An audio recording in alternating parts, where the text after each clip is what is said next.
Hello, hello.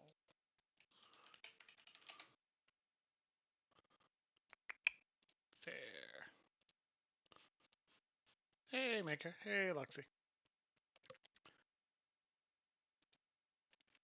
Just dealing with another bot. Probably a hate rate bot, but you know. Huh. Weird. Oh, yeah, I know what that is.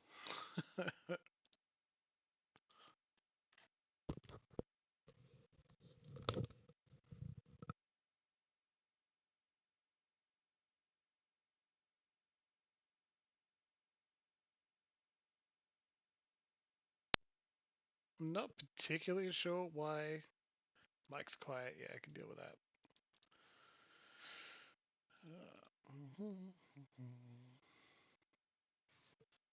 Probably. There, okay, microphone any better? A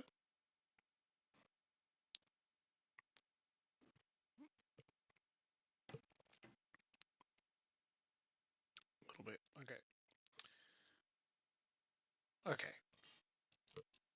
Morning, evening, hello everybody. No change, yeah, okay. Um, Microphone audio is currently maxed. Not super sure why it's acting a little differently. Okay. How about now? This is what I get. Um, yeah, much better. Cool. Love it.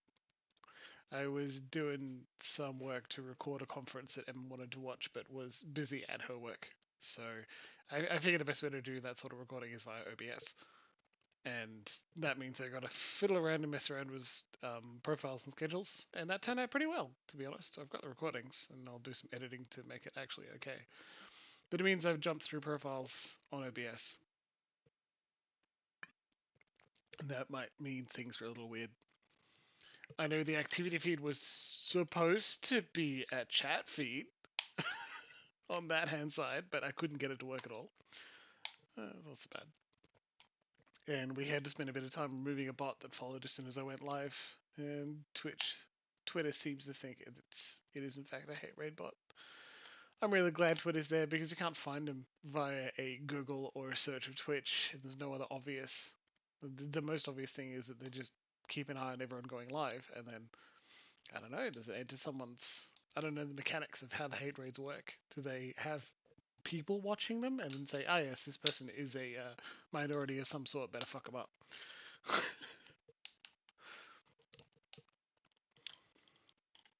And make us hang out with Noctis. Yeah, that's cool. I finally did that quest. I mean, I had the opportunity to do so. And I picked up all the rewards and realized I'd saved about 1,000,000 MGP to buy the car, the haircut, and it was something else. The card, right? And then I managed to realize that they only cost about 400,000 in total. So now I've got stuff to spend. Not at the moment. A sample. Okay, sure. Sure, very cool, babe. That is very cute, Dylan. Alright, now to try to eat on camera and not freak out. Mm. See? Just enjoy it. Thank you. I mean, I'm going to spend it. I don't think there's anything else in the vendors I actually want, so I'm just going to buy cards. Noodle intake. Here you go, a bit of ASMR for you. Whoops. Courtesy of Emma, who knows how to make some damn fine noodles. What was the lightning event like, Mako? I wasn't playing at that point.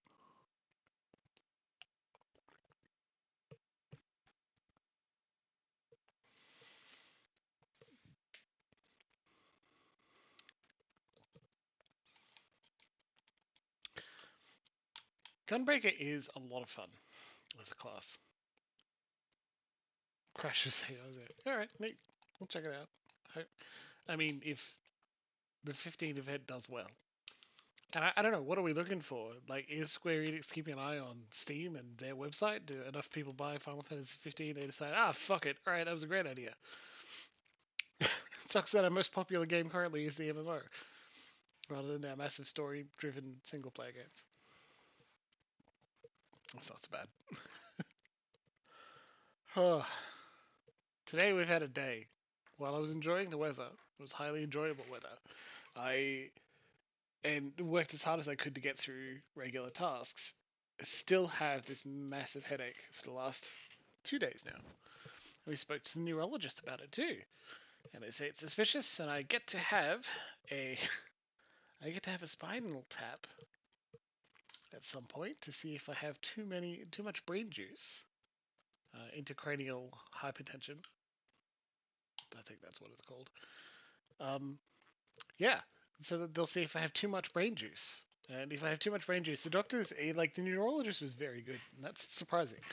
Not, I don't hate all doctors by definition, but it is always surprising when they're like, "Yeah, we understand. Let me test these couple of things, and I've noticed this." Oh wow. Where he's like, if it is this, and you do have too much pressure in your spinal fluid, will you'll notice because your headache will stop almost immediately after. I think the phrase was as soon as the pain in your spine starts, your headache will stop. Fucking sweet. God. I don't think it'd be a keg tap. The prescription for IIH is take this tablet daily, you'll be fine. But I get the feeling that you can't just prescribe reduced brain juice pressure medication unless you actively have the condition because you don't want to fuck that up, right? That would be awful. Hang on, look at the long list of things that would interact with it poorly, and then keep an eye on that because I bet there'd be something fun that I wouldn't be able to take. Oh well. Um, Last week on Wednesday we finished Final Fantasy One, and I think everyone who enjoyed the ridiculous hilarity of playing through Final Fantasy One with everyone, wants should give that a go, even if you generally don't like Final Fantasy, because it is only a 4 episode long VOD, and we get pretty weird and hilarious in those VODs, so it's worth a try. It was good fun. You can even watch a cool twist that happens in the last fight. And I'm particularly excited to start Final Fantasy 2 next week. I'm off this Wednesday. Sorry. Oh, hey, Hendo, good to see you tonight. Let's start a pill list, huh?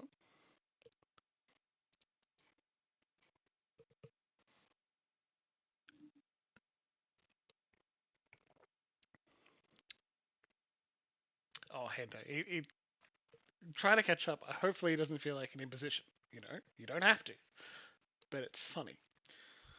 We talk about dragon holes. We do all sorts of terrible things. Like this kind of homework. Okay, good. Watch this media. Because I'm in a similar boat. Sex Education Season 3 was released, and I liked that show, so I'm looking forward to. I've been enjoying watching it. A couple of people sent me Sex Ed with Season 1 when it came out, the Netflix show. Like, hey, it's you. And I thought, I was way more awkward than that in high school. But I'm flattered nonetheless. Let's click the continue button. I'm excited to keep going. So, like last episode, we had a decent, lovely, high energy time with our new favorite companion, Murder Golem, the Devil of Karok. And she's lovely. Love having her along. We fully support our Murder Golem. and and like we delved into her backstory, made a decision, and then like she tapped us on the shoulder and was like, "Hey, if you find this person from Cold Morn, let me know, okay? I promise we won't kill everyone." And then I bet she will. So I think she's gonna stay in our party because I like her a lot.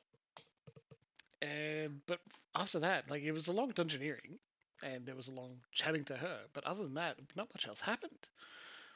We met Manaha, but now I think it's time we go find the dwarf soul so that we can continue the quest.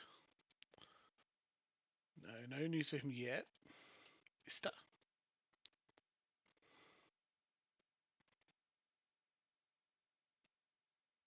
I didn't find any ore deposits, but I did find this.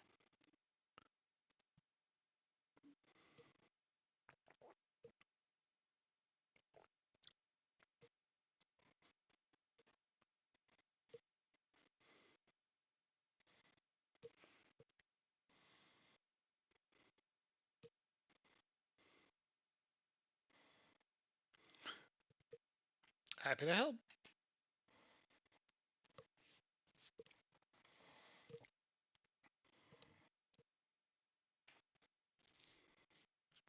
Good choice, Luxie.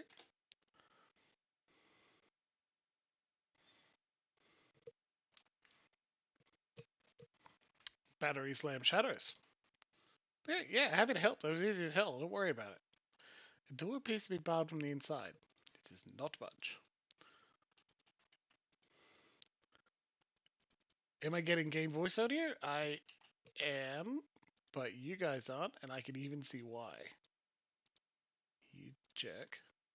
How about now? Sorry. How about now?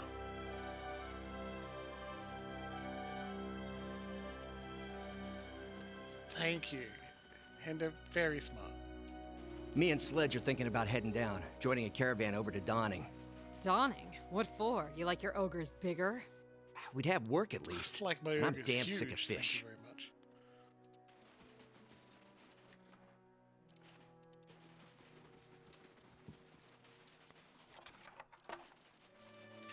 Hell if I know why the source drops off.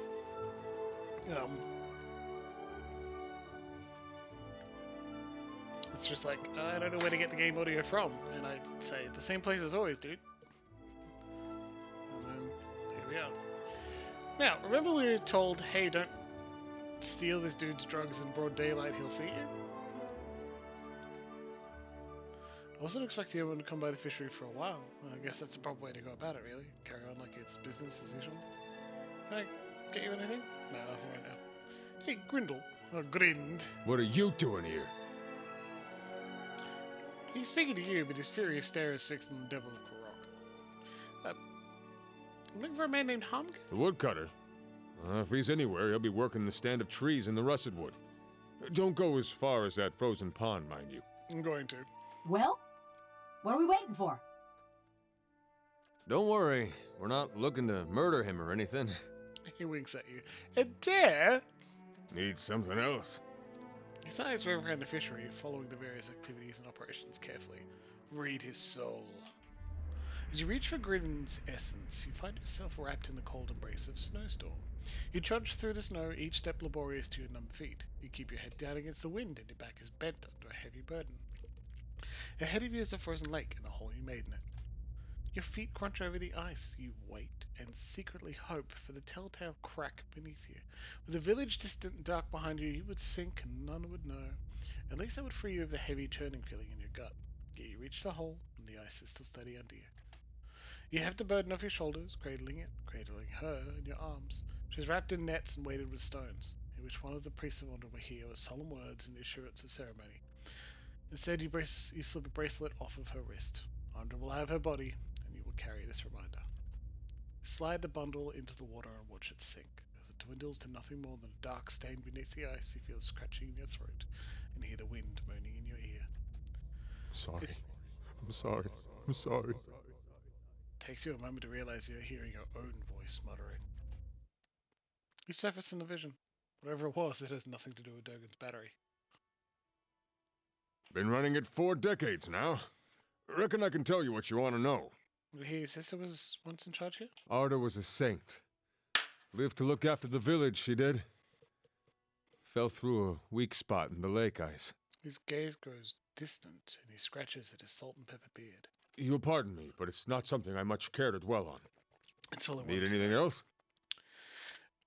I spoke to Galvino. He mentioned something about you. Bet he did. He despised Dowert when he lived among us, and all the more when we gave him the boot. Never knew the old man to stay silent, that's for sure. He wrinkles his nose, scowling at some old memory. Hey, chat. 1 or 2?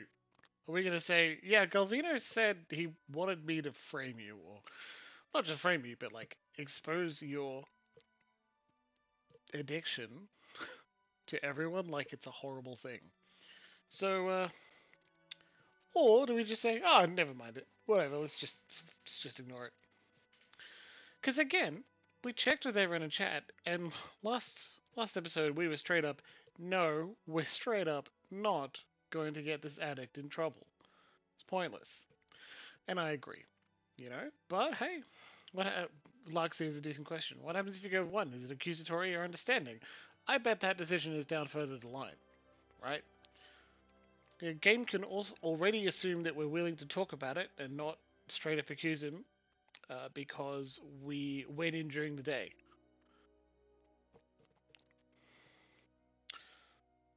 Yes, it's generally best to say, you know, if you're not experienced in this area and not willing to counsel or provide assistance, you just stay the fuck out of it. But we're adventurers. We stick our nose in everywhere. That's kind of our thing, right? So we've got a one vote for one. What does everyone else think, huh? Ooh. Loxy, please let me voice act both of those things. Is it like, hey man, I heard you're an addict and I'm here to mess shit up for you? Or is it, hey man, Galvina sharing this info about you. Is there anything we can do for you? I don't know. All I've got is the text in front of me. And a bit of understanding that the game is likely to recognize that we're not quite as likely to burn him down by talking to him in the middle of the day. Because the quest text did deliberately state, go in the night or they'll see you when you can't do anything.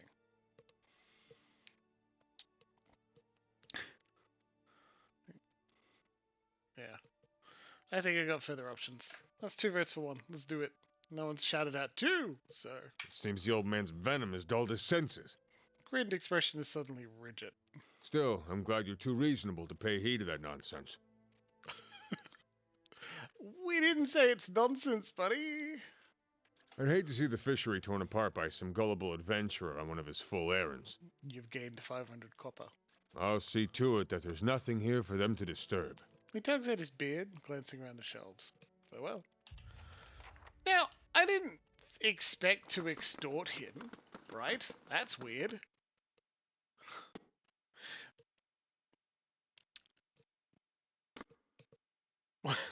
We can't give his money back. Task failed. Oh no, task successfully failed. You can't extort this person. I'm fine with it. It's totally fine. Not only is he like, see it less as an extortion or even but instead a, thanks for telling me someone's trying to come frame me. Here's a small reward for you. I appreciate your service. Feels like it's hardly worth putting the huts back up. Better than standing out here shivering. You'll be okay.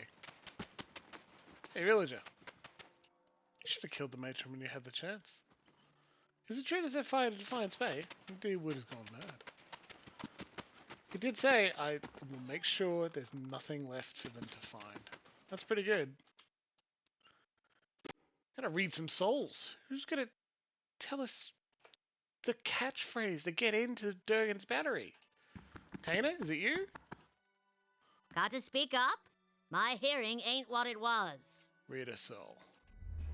You feel her essence humming and buzzing. Another personality instead of memories lies dormant within her soul, convulsing as if in fitful sleep. The contours of that dormant soul are sharp, ragged. As you reach out for it, it seizes you violently. You're standing in a darkened feast hall. Sturdy tables and benches have been stacked against the door in the far end of the room.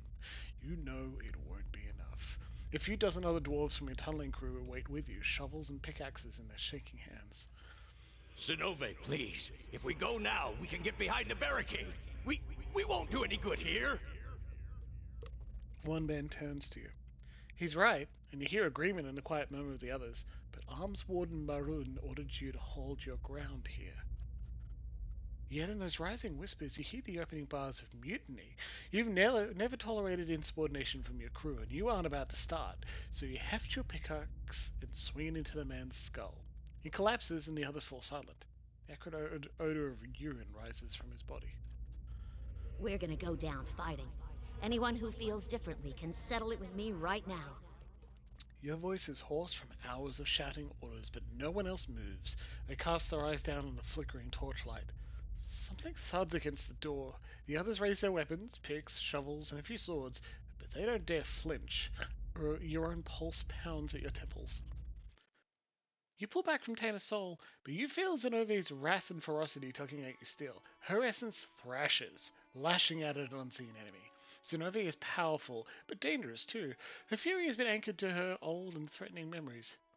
You consider that there may be others you could awaken. Tana, however, seems unaware of any of this, and she blinks back at you with cloudy, placid eyes. Remember that. There's an option. Zenove. Violent, traumatized, dig team leader. And let's keep looking.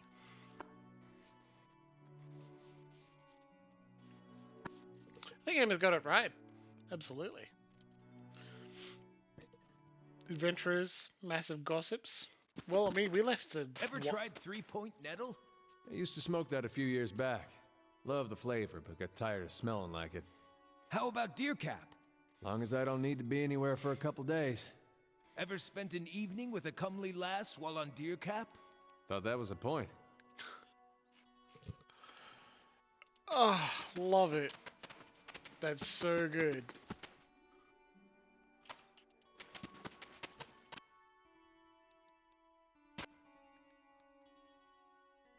Ever spent an evening with a comely lass while on deer cap?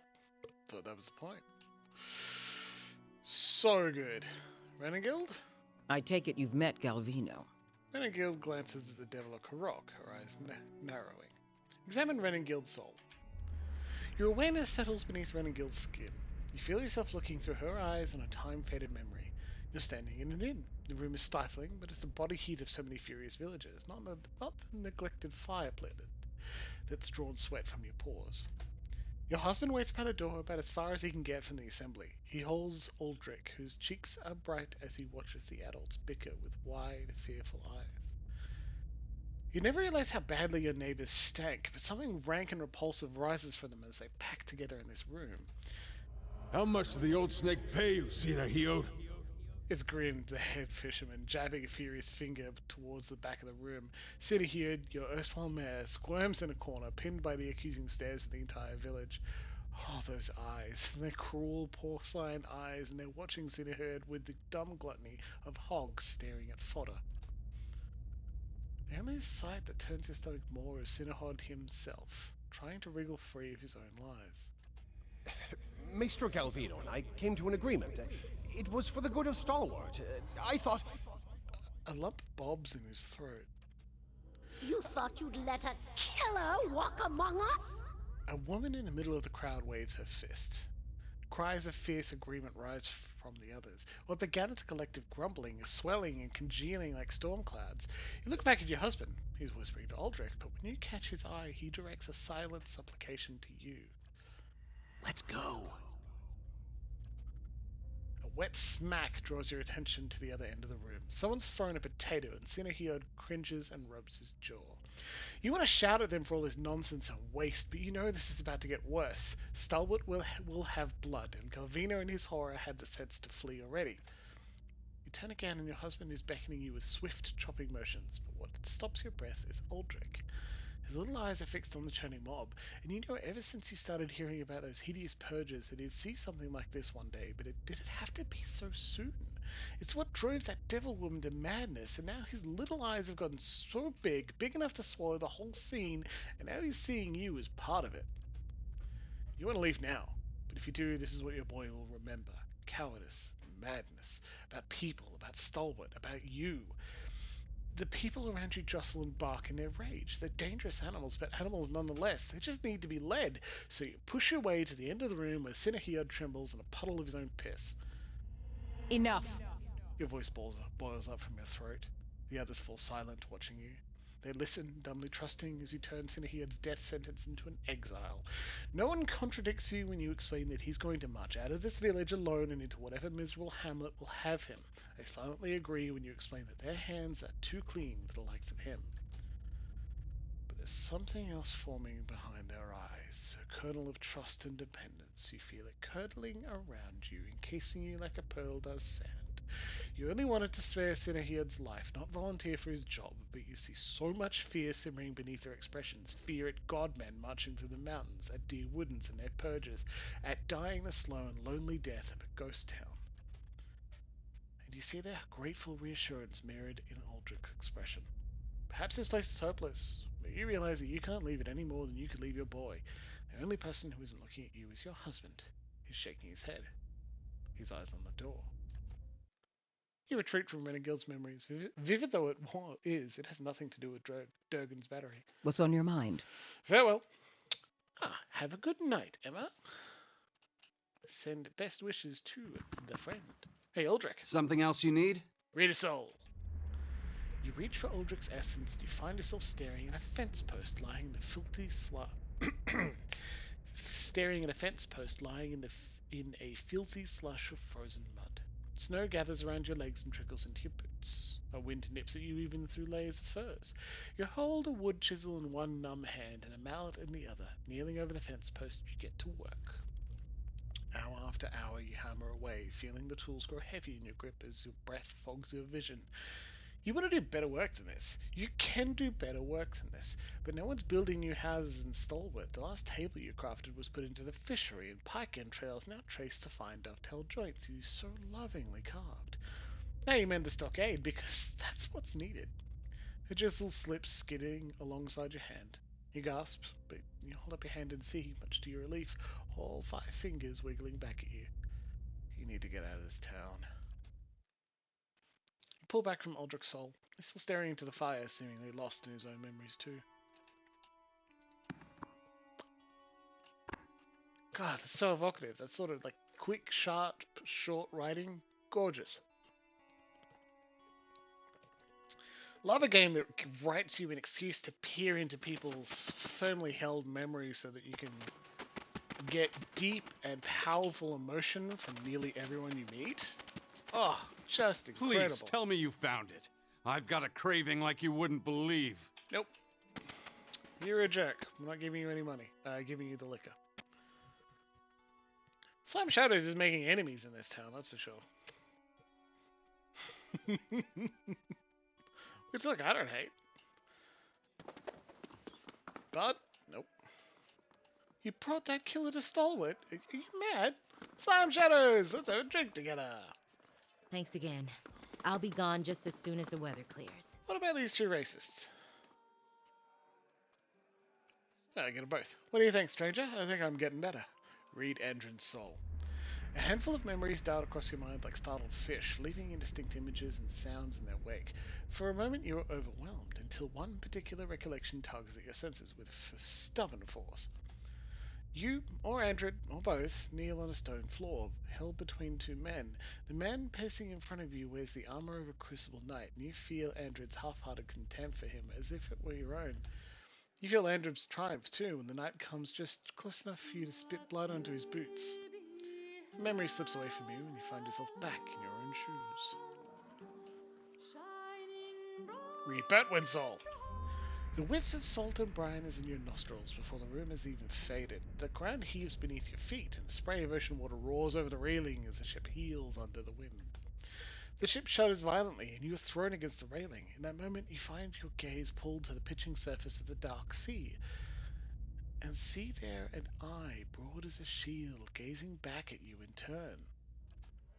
Fear and fascination sweep through your mind even as your senses recede and the memory fades. Oh my. Hello, sir. Anything I can do for you? No, Katie, you're totally fine. Cook! Nearly out of soup stock. Have to start boiling some more fish heads. Hell yeah. Hey, Frick. Back to warm your hands, eh? What can I do? Nope. Alright, we read your soul earlier and didn't give us anything useful. Just walking around reading souls.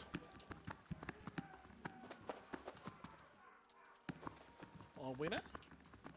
Yeah? Something I can do for you? Halfrick's got me straightening the rooms, but I'll help you if I can. Read her soul. You feel for Owen's essence, and almost instantly you find yourself wrapped in darkness. It takes you a moment to realize you've been plunged into a very old memory. But as your eyes adjust to the torchlight, you find yourself standing in a gloomy tunnel that you instinctively recognize as part of Durgan's battery. A handful of figures in patchy cloaks and hoods, dwarves like you, hunch over a minecart, alerting it with cloth-wrapped bundles from which you see the occasional flash of metal, the edge of a blade, or the burnished glow of a plate.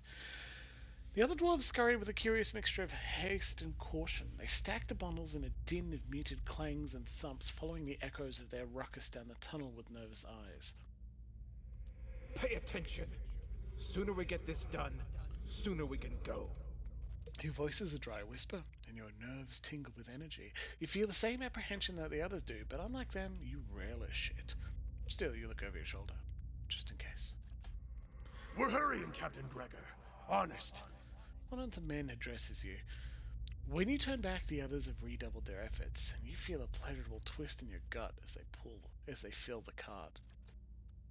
Being captain of the guard doesn't pay much, but it does allow you to visit the armory without raising eyebrows. With Coinmaster Zoltan selling off half of the battery's arsenal, who's going to notice a few more missing pieces? Besides, you got a buyer lined up, as long as you can move these goods out of the battery before someone squeals. You pull back from the memory to find a winner staring at you. Sir? Excuse me, sir. You all right? Her head is cocked and her brow is furrowed. Farewell. It didn't matter the recluse of my march. That's the second option. Arms dealer, treacherous captain of the guard. We got options, baby.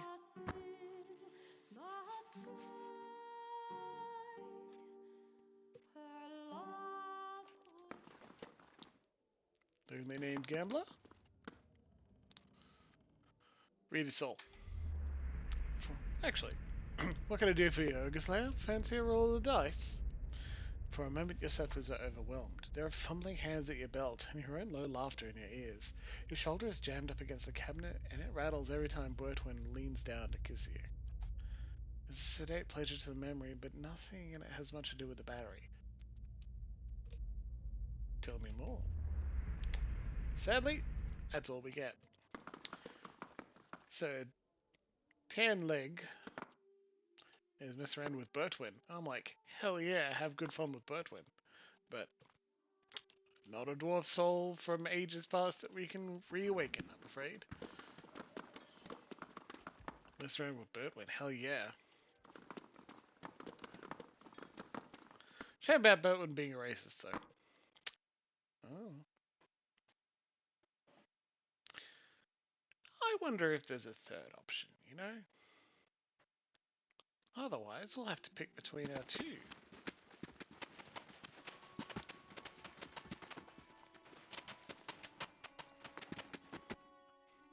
Thurish? Maybe. Yeah, we'll ask everyone. I believe we actually asked we investigated Thurish before. Might as well drop by. Welcome. Have a seat by the fire if the cold's gotten into your bones. Read his soul. Thurish soul is a vibrant, stolid thing, and as you reach for it out with reach out for it with your senses, you see your breath begin to fog in the air. You find yourself far above the ground, wedged into the juncture of two branches. The moonlight is bright upon the snow, and in the distance your quarry steps out onto the ice as if onto an illuminated stage. You steal your breath and draw back your arrow. Warmth bleeds back into your limbs, frost and the snow giving way to the smoky interior of Thurish's home. Welcome. Yeah, it's like evocative, but not specific. We gathered his werewolf was his son by reading the memory of his son. Right after we killed him. Actually, right before. We didn't go back to town and be like, hey! Is your son a werewolf? Before we learn more information. You Durgan? Maybe you? You're a traveler, though. Nah, nothing. Oh well. What about these guys over here? Anything? Yeah, there's no one in the mine, that's right. Well. We'll keep looking about. I intend to go out to the pool. In-game. Because we've got stuff to gather from there. Like we want to do Galvino's the Devil of Karok's quest, right? Let us stab a dude, maybe? Lister? This is going to be fantastic. Just wait till they hear about this back home. Ocran? Nope. Alright. Well, I think... I mean, we can check one more time in the fishery.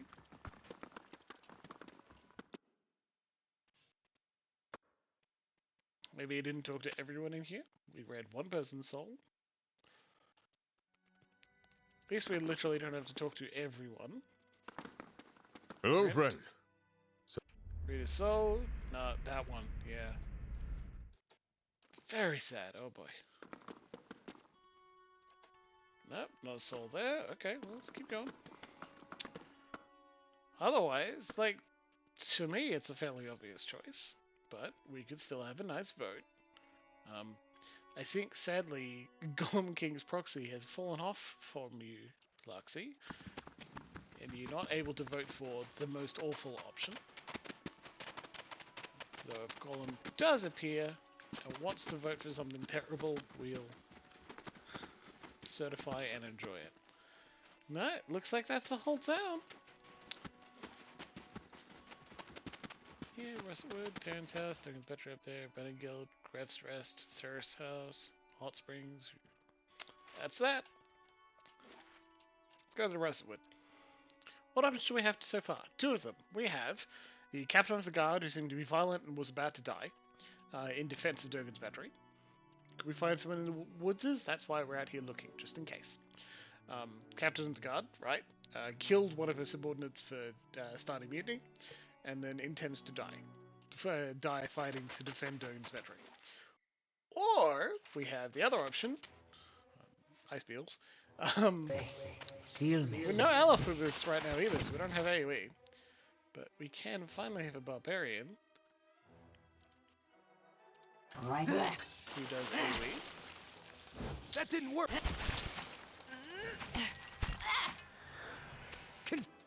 Why are you using a wand, buddy? Look at your stuff. Look at that barbarian go.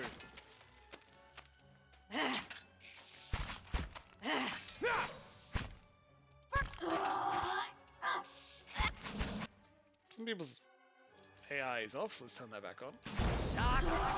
Yeah, Aleph does like to burn bugsies with his stick. It's actually one of the things that turns it up. Amplified wave.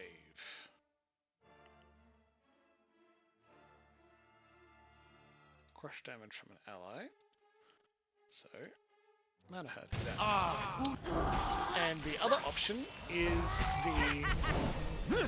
not a captain, like... Oh, actually that is the captain of the guard, sorry.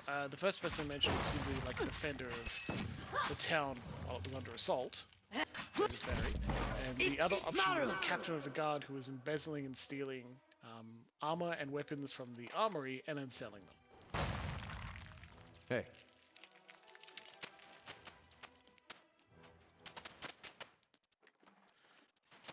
Again, of course. Much like pillars, neither of those options are perfect. Well, okay, we just stumbled into... Good voice, I like that. Terrifying enemies in the area. Cool, let's go! See. Alright.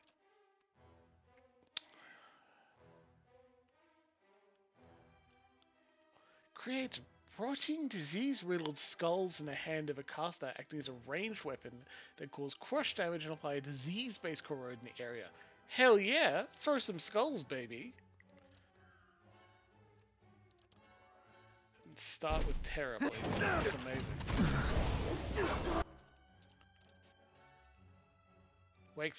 Awakening, what does it do? It wakes the other soul, so that soul will be present in the mind. Much easier, like Aloth. Is rock. So move in. Cast terror. Good job, man. Do AoE damage with regular attacks.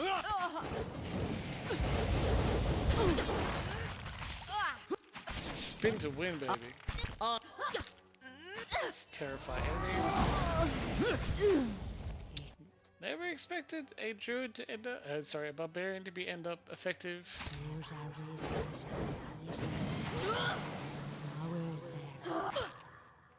Alright, poor grieving mother went down. I'm here. Yeah, yeah, that's it. Good. Yeah, so dual occupancy of the heavy plate mail or spell sword. Alright, sure. So it's not a great option. We don't strictly want to do it, but we need our way in. This is the way in, you know?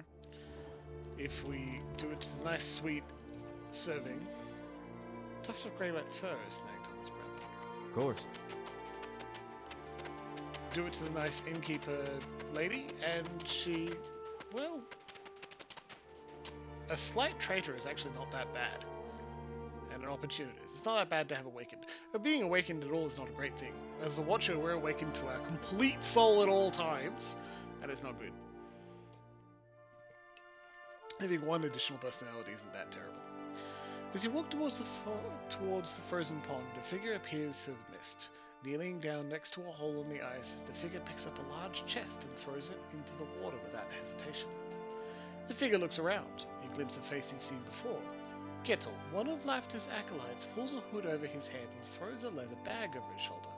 Without looking back, he walks away in the direction of Stalwart Village. Can we stop him? No? Okay. Retrieve Ocran's medallion. Cloudy water is visible through a large hole cut in the thick ice. It is larger than a fishing hole, wider than a broadside armoire. Judging by its location, the hole appears to be at the position marked on the map you found in Ixtley's notebook. Stir, the surface of the water laps against the layered ice. You reach out to test the water. It nips at your fingers with every ripple, quickly numbing your hand after a few seconds. Alright, well, let's look through the water to the bottom of the pond. The water swirl, silty, and nearly opaque. You attempt to see through the murk, but can make out nothing in particular. Inspect the area. You carefully inspect your surroundings. Animal tracks are plentiful, but what appear to be the footprints of kith are also present near the hole. Looking closer into the hole, you notice a jagged ring of frost adhering to its walls. It has been rebroken, perhaps more than once. Read the notes. Ixtley's notebook contains underlined notes. They read, Montauk Lockdoor. Formalities first, of course, and she'll come up. Quella Mika, she's a good girl and likes to hear it before she swims down. They collect Quella, just to make sure she likes to fish for a job well done. What? Okay, 1. Moments after you utter the depths, bubbles rise from the... moments after you utter the words, bubbles rise from the depth.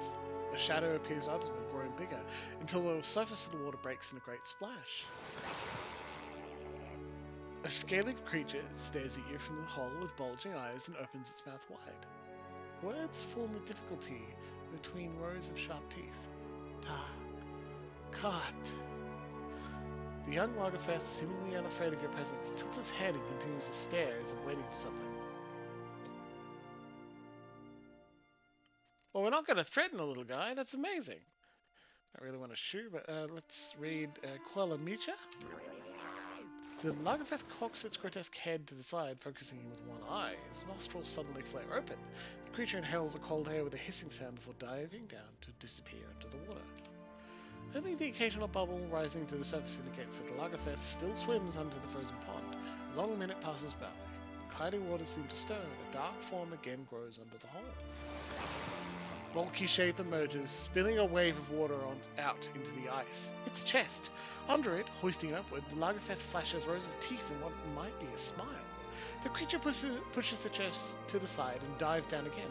The process repeats until several chests, all identical, lie next to the hole. The Lagerfeth breathes hard through widened nostrils as it turns its head to the side to stare at you. A new smile seems to form, one of anticipation. The Lagerfeth follows it by opening its mouth in your direction. Ka-la. Read from the Ixtley's notebook. Siklak Quala. Its eyes bulge out of their sockets in excitement. With its mouth opened wide, the creature tries to repeat the words between quick glances at you. Ka-la, ka-la. Feed some fish to the Lagerfeth. You grab a good portion of your stashed fish and toss it into the creature's mouth. It snaps its jaws and then swallows it all in one gulp. It narrows its eyes in satisfaction and exhales a rancid breath. The Lagerfeth cocks its head to the side. It bares its teeth, chunks of fish dangling, before slipping back down into the icy water. Continue. You switch your attention to the chests that lie about the cut on the ice. They bear Andra's symbols. You grab one of them and pry its lid open to reveal its contents. Inside, all you see are rocks. You shake the surprise off and grab another chest. The same results greet you after opening it. More rocks and nothing of value.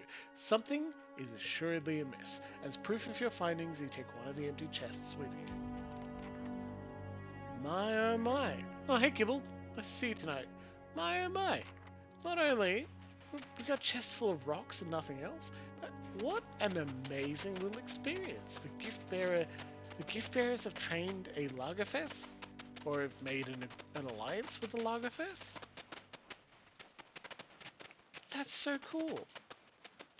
Plus, I'm a sucker for cute animal noises, and that Lagerfeth is going blah, blah, blah, blah, blah, blah, blah, at me, and just incredible, right? I encourage everyone to check out the VODs and listen to both Lagerfeth and me going blah, blah, blah, blah, blah, blah, as often as possible. Maybe you can train our pet, our little guy here, our pet Lagerfeth, maybe. What a sweetie. I know for a fact you won't get anything there or there, I'm afraid. Let's go to Woodcutter's Grove just in case. But, my friends, the rest of Wood Crater, no. I think what we're going to do is a quick Google.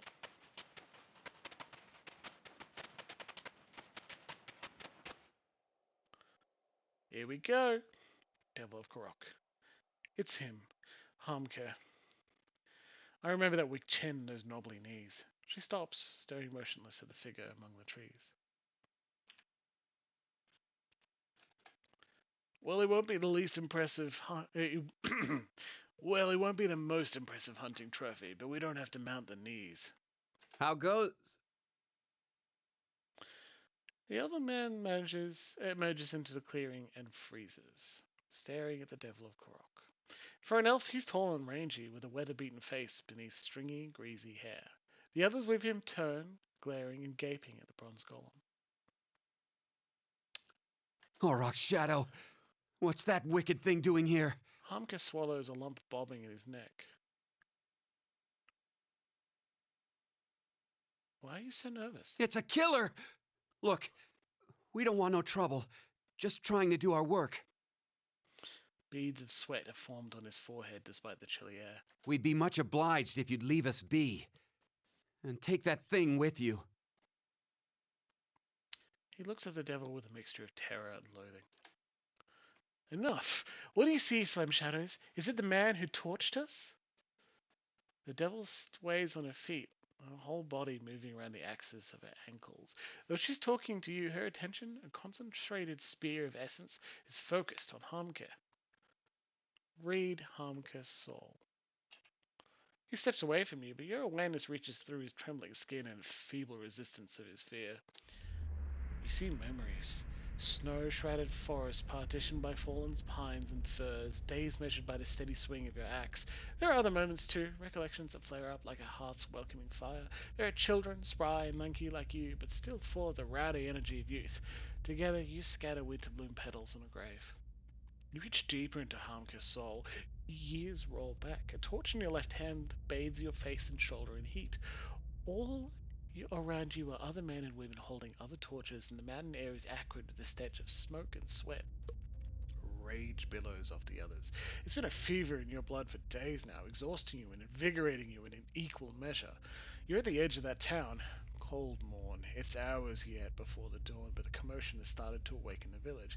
Candlelight ignites behind frost-crusted windows, and haunted faces peer out at you through the glass. You begin to doubt yourself. Just then a door slams. A villager comes racing through the streets, kicking up snow. With his stark white face and pale hair, he looks almost like a ghost. The line of torchbearers ripples as he gets closer. He picks up speed, but nobody moves towards him. You imagine him breaking through the rows, shattering your ranks like the bad dream that brought you all here. You imagine waking up in your bed. The heat from your torch, nothing more than the warmth of your wife sleeping next to you. Instead, the villager reaches the row of torchbearers a stone's throw away from you. A woman advances from the line and buries her dagger in his neck. The rest of your fellows shout. Rage, memory, a bloodthirsty triumph boil up in you. You all came with a purpose. You came to bring justice to the traitors of Cold Morn. The next few hours are painted in colors more vivid than life. You put your torch to anything that stands and your sword to anyone who runs. It is as if Magrin herself whispers in your ear and guides your hand. Allow? Exhaustion has almost cooled your rage when you spy a house at the edge of town, one of the only buildings that hasn't already burned. It's flanked by naughty spruce trees and the door is painted yellow. Yellow. The bloom of sunrise. The hue of your son's hair. The color of cowardice. Just then, someone barrels into you from behind. It's a man, someone you remember from the journey to Cold Morn, though you can't recall his name. He snarls at you, mad with indiscriminate rage, and it occurs to you that he's mistaken you for one of the villagers.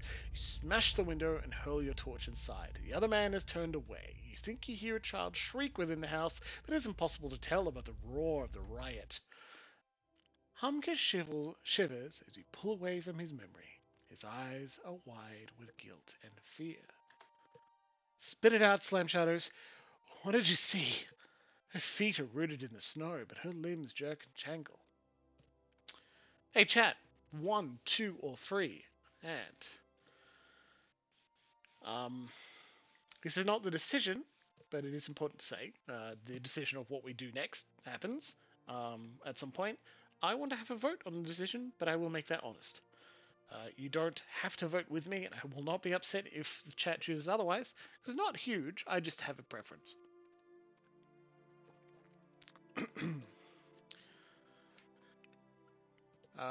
One is the most truthful, to be honest, Mako. We got 1, 2, 3 votes for 1, which is he burned down your house. You would have burned it regardless? Yeah, I believe so too, Luxie. Sure, a person in the middle of a mob that marched from their town into another town to burn that town down had a regret at the moment. It didn't stop them from doing it. He burned down your house. She stares at Hamke. You hear only a whirring mechanism in her throat. But Hamke leans closer. What did you say? His mouth quivers. What did it feel like? The torch in your hand? The blade you carried? What did they feel like? A wild, inhuman scream echoes out of the bizarre machinery of her throat. It drops Hamke and his companions to their knees, where they cry out in terror. Gears squeal and crank as she rushes at him. Oh, combat. Okay, well, this is not going to go well for them. I can make that particularly clear. Where's Hamke voice but not her? I don't know. That sucks, right? She was previously Etch's companion. She should have at least a few lines. It's funny that, like, Manaha had only her initial dialogue voiced and nothing else. I bet she'll have stuff to say afterwards. We're gonna go straight for Hamke, just in case if we knock him down, the others will stop fighting. That's important to me. I don't think it will actually do much, but it's worth a try.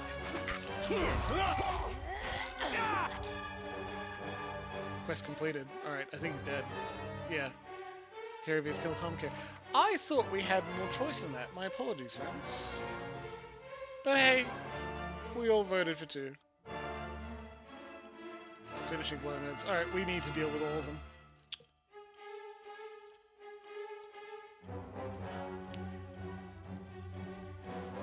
Do some AoE spells. My mind feels sharp as steel. One, Jingles. Alright.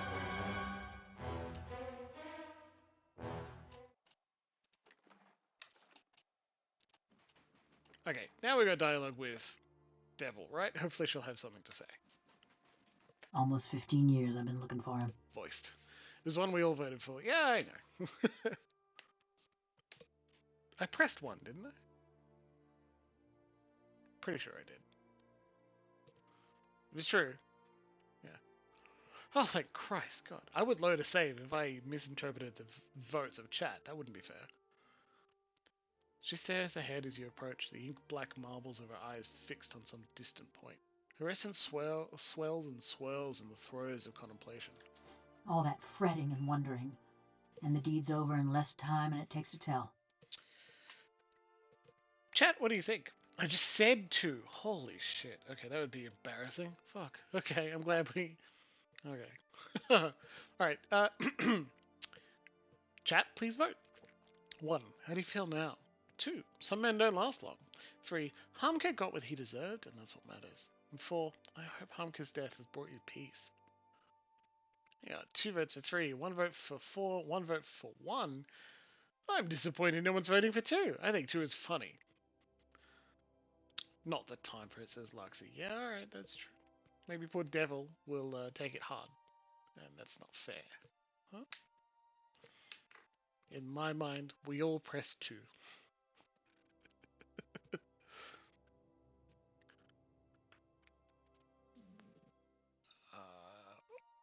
Unless Kibble is sliding in with a vote in the next, like, 10-15 seconds, I'm going to click 3. Or press 3.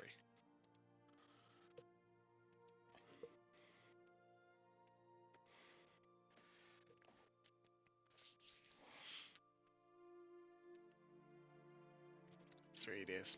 Humka got what he deserved, and that's what matters. And I shiver to think on the judgment you'd pass on me. Dry metallic chuckle echoes from her throat. I killed a lot of folk in my time. Felt their blood slick in my hands, smelled their flesh as it burned. She holds her hands out in front of herself as they twitch and spasm. And I always used to imagine what it would be like to have Harmka under my knife, feeling his breath come hot and fast, smelling the fear ooze out of him. And Hiravius got the kill. Sorry about that. And? Couldn't feel a thing. His fading pulse weren't no more than a powder of rain to me. She shrugs, letting her arms clatter to her sides.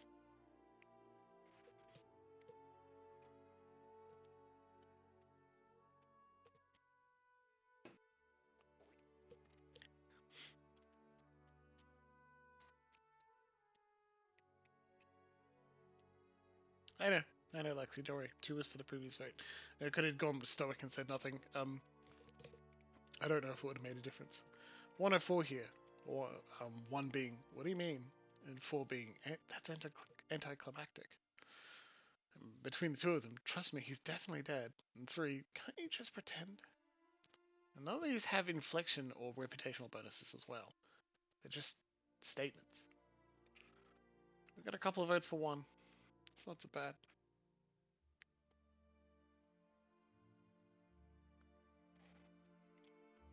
I like 1. What do you mean? This body, it weren't made for feeling. Gouging my fingers into Harmka's wasting flesh, his screams just buzzing in my skull. She flexes and unflexes her fingers in a few lightning-quick motions. Okay, so, not to interrupt this dramatic moment, in fact, let's not. I'll remember it in a second. All it did was remind me. Of what?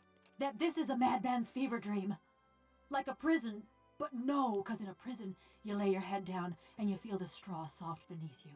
Your flesh prickling in the cold, black bread crumbling on your tongue. She turns her arms in front of her, examining the scrollworks on the backs of her hands with horror and wonder.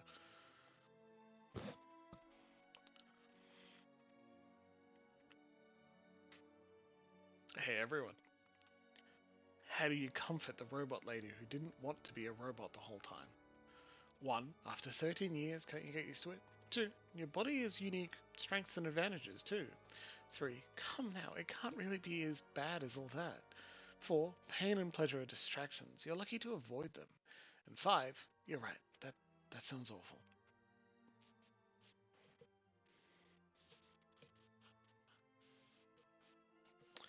Got a couple of votes of 5. While you will mull over these choices and cast your votes, I'll scroll back up briefly to talk about this. Okay. 3 and diplomatic is dismissive. Yeah, I agree. Why did I want to bring attention to this line specifically? Gouging my fingers into Harmka's wasting flesh, she screams just a buzzing in my skull. Is that what the combat was like? Right? Is that what happened? No way. The fight, the mechanics of that fight is that we walked up to them, had a brief chat, confirmed it was him, we started the fight. Roll initiative, start using game mechanics to have something. Hiravius killed Harmcare, right? It was there in the combat log, I can show you afterwards. And Hiravius got like a series of buffs for killing someone in combat. Devil of Korok was actually unable to close into melee because the person was focused like on too many other enemies, so she couldn't get close enough to do the damage. This happens in tabletop games all the time. Because mechanically, if you start a combat, especially in something like 5th edition Pathfinder or any other mechanics heavy that's got a lot of combat mechanics to go, right? Someone else may deal the final blow, and that character's player who has the enemy who they want to deal a dramatic conclusion with may not get the chance to say things like this, or they feel like they're lying. Honestly, I say, roll with this. This is great. Look at this characterization that you get from that experience by just ignoring the mechanics of the fight. And if a player's like, can we pretend that when Throg the Barbarian bisected him with a cleave, Throg actually just tore off his armor and knocked him down to 1 hit point, and then I can have a moment with him? Or even sessions later when you're having this discussion about it because you're no longer in the midst of a dungeon, you've gone back to town, and you're having that emotional recitation of the experience and how your characters feel to one another, you could just say, oh, just pretend it happened like this. You can have your cake and eat it too, right? Absolutely can. And I don't agree with the all too common advice that say, then perhaps you should play a different role-playing game that makes it so the person who's doing that damage is not the most important, like, not the most mechanically important person. Because sometimes you just want to play the game you've already been playing for years. That happens. But if there is a game based on shared conception of what's happened and the shared imagination among people, you're allowed to edit that imagination amongst yourselves. The game and the world and nearly everything is built on a shared consensus. So altering that consensus with consent is totally possible, right? Anyway, just want to bring that to light. We got 2 votes for 5. You're right, that sounds awful. I still dream I'm folk. I wake up some mornings wondering why I can't feel the floor beneath me, thinking I must have fallen and gone crippled. But then I lift my head, see a bronze corpse stretching out in front of me. She lowers her head. A tremor runs through her. And Maker says, if there needs to be an important bit for a character, 0 HP means out of fight, not dead. I agree with Hendo. That's a good idea. Absolutely. We got 4 options. 1, I see. 2, at least you're alive. That's something. 3, I'm sorry you have to go through that. And 4, if you don't quit complaining, I'll think of something worse for you.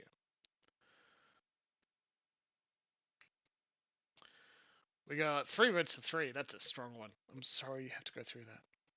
It's not pity I want, it's a choice. She draws back from you. I dreamed too of what Galvino did that night.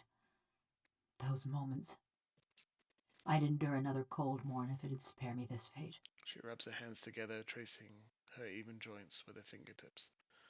What happened exactly? It was after I got caught in Stalwart. They'd locked me in a little house by the inn, the old mayor and his cronies. Her head dips as she remembers. When a crowd of them came for me in the dark of night, I was only surprised it had taken them so long. She hesitates. Only they didn't march me to no gallows. No. They snuck me to another house on the edge of town, real sneaky-like. That's where I met Galvino. She raises her head, her black eyes shining. What was he doing there? He was fiddling with some machinery in his workshop. Had his sleeves rolled up even though it was cold enough to see her breath. Never actually looked at me until he started fitting some copper helmet over my head. By that time, the mayor's goons had me trussed up good and tight. Galvino was having himself a grand time barking orders at that lot. What does the mayor have to do with this? He'd agreed to hand me over to Galvino for an experiment. She waves her hands at the word, metal flashing. Claimed it was a fair punishment, but the townfolk weren't too pleased at being denied their stone pitching. She crosses her arms, nodding. Didn't help that they heard the jangle of copper in that deal. In the end, that's what sent Galvino and the old mare packing. I see. So while Galvino's fastening that helmet over my head and them copper bands around my arms, I'm starting to look at his contraption. And that's when I see it. Her black eyes are fixed on some indefinable point. Her essence dims. It's this metal suit strapped into the machine just like me. A cold, dead-eyed thing, all done up with fancy carvings and such. She shivers, her joints chittering.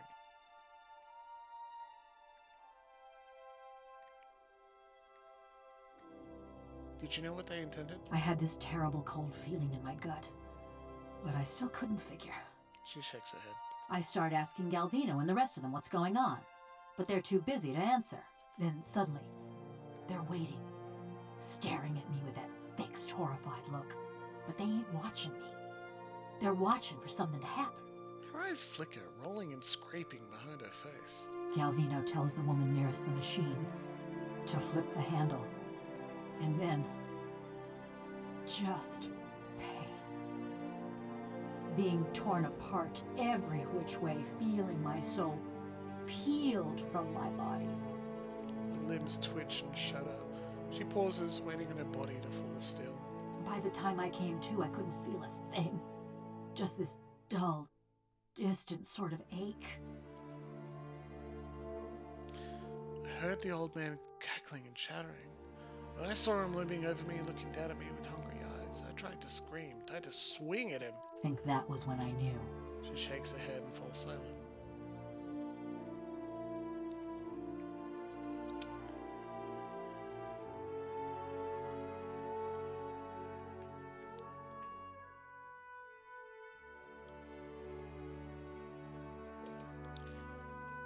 I'd like to kill Galvino.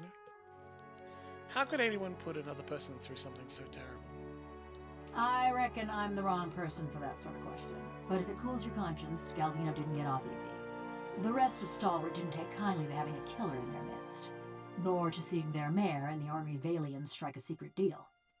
They drove Galvino out, destroyed a fortune in machinery, and wrote a letter to the Academy in Salona, ruining what was left of his name. Is that enough? Still, he's lucky he didn't get a pelting. The old mare fled too, and Stalwart's been as snug and cheery as ever. Now that we've dealt with Harmkill, why have you stuck around? You're better company than Galvino. She says it in an offhand, teasing fashion, but she looks away from me, fidgeting with a rivet. Been a while since I were out in the world. Guess I'm keen on seeing more of it. Even if I'm stuck with a bleeding heart. Anyways, I've been wondering about that fortress. She looks away again, flexing a wrist joint. About the secrets of the dwarves, perhaps? She's quiet, fixated on her squeaking joint. Near everyone thinks it'll have just the thing they need. She takes a list off on her clicking fingers. Those villagers wanted to fix up their brook downtown. Galvino always thought it carried some great secret of animancin'. And all them adventurers came looking for fancy gear. What were you hoping to find? I don't know. Something to help me feel. Or forget. Effigy's eyes, maybe just something new. Tips of her metal fingers clack together. I just figured, with those dwarves being expert smiths and all, maybe they had something to unmake me. Put me back into my body. Perhaps we'll find something yet. You really think so, huh? Well, ain't like you to blast hot air. Got it. Hey.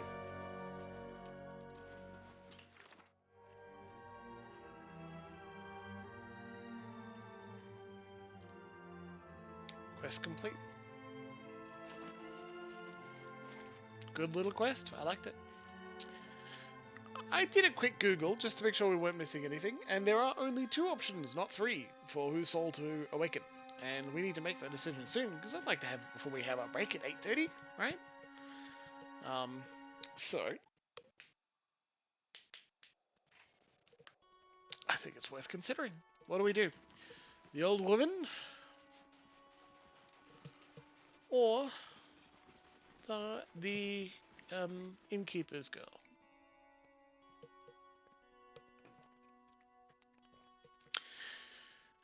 I think vote 1 for the old woman, and vote 2 for the innkeeper's girl.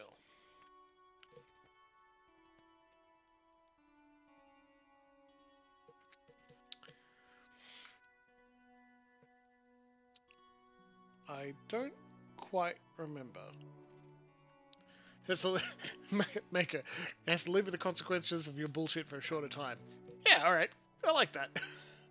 Yeah, Luxie agrees. May well be a stronger person too. Oh, I like it. That's a damn good idea.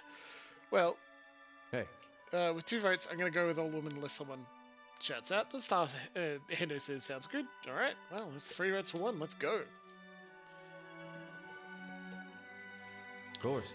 Alright, Tana. Got to speak up? My hearing ain't what it was. Awaken, Zenobi, and remember your battle in the feast hall. A tremor passes through Tana's face, and then her rumpled skin goes slack. After a racking cough, she blinks like someone slowly climbing to consciousness. That name. It carries memories of death, war, fury, the taste of blood. What do you want with it? Her eyes have grown unusually clear. If she attacks and I have to punch out an old lady, I don't want to hear about it from anybody. There was nothing I could do. Good job, Adair. I need to enter Durgan's battery. What trickery is this, stranger? You think a Pargrin would so easily betray her own people? Her hands clench and unclench around an imaginary weapon. Zenobi's essence stirs with the same battle-ready fury you sense in her memory from Durgan's battery. She is dangerous. Beneath Zenobi, Tana's overwhelmed consciousness struggles.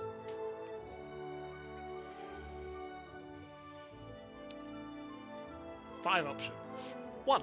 I mean no harm, Zenobi. 2. Perception, 15. You'd never betray Durgan's battery. Your loyalty is plain to see. 3. You died long ago. 4. Resolve, 16. Has the time in the mines so darkened your eyes? I fought alongside you. I remember when you killed the coward. And 5. Law, 5. The last of your people disappeared hundreds of years ago. There's nothing left to betray. 1 vote for 2, 1 vote for 2 or 5, 2 votes for 2 or 5. Good job, everybody. Golem King votes for 4. He's not actually here, but I'm happy to take the spirit of his votes forward and say 4.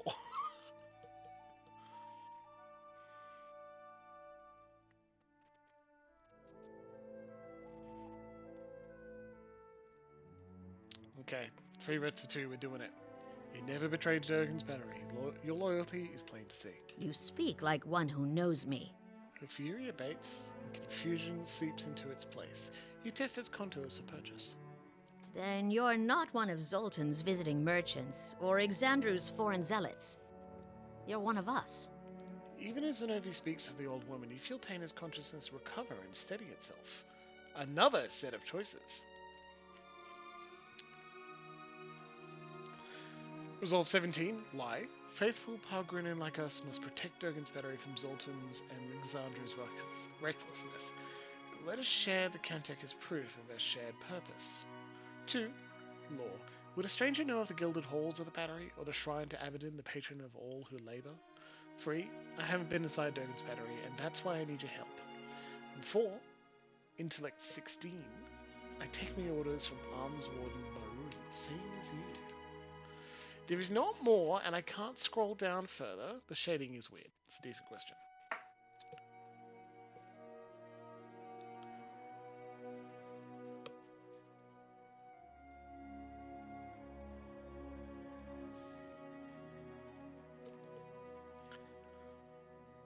I like 2 with Law 7 as well. I got 2 votes for it.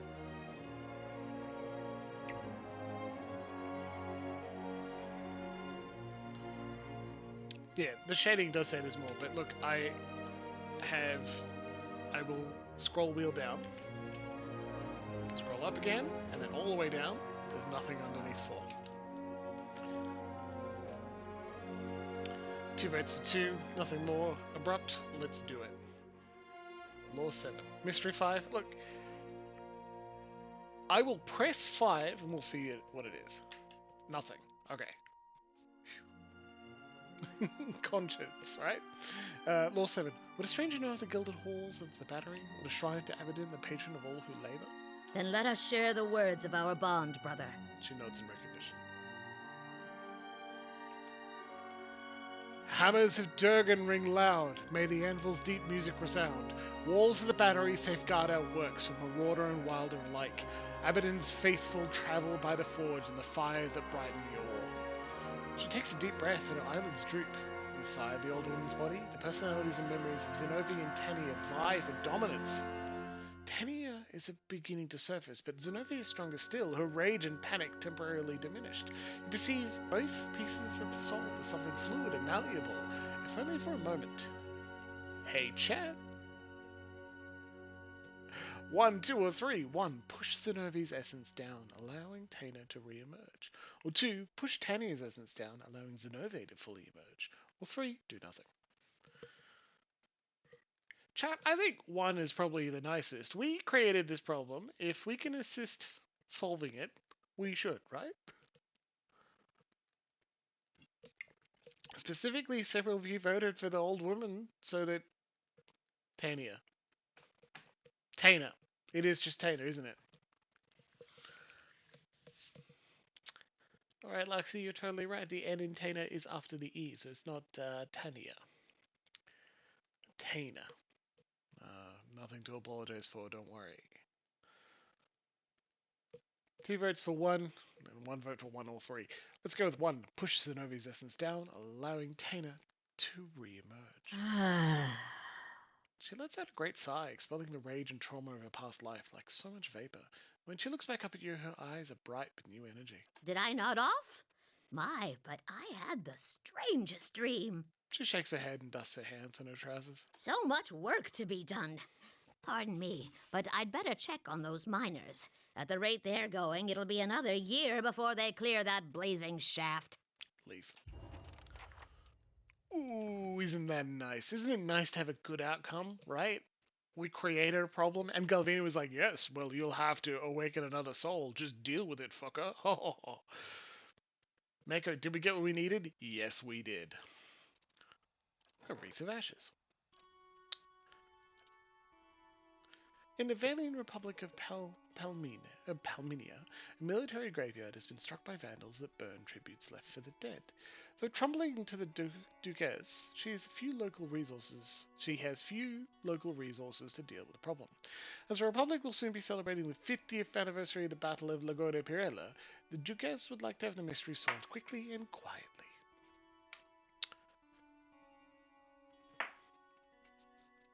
Quickly and quietly, eh?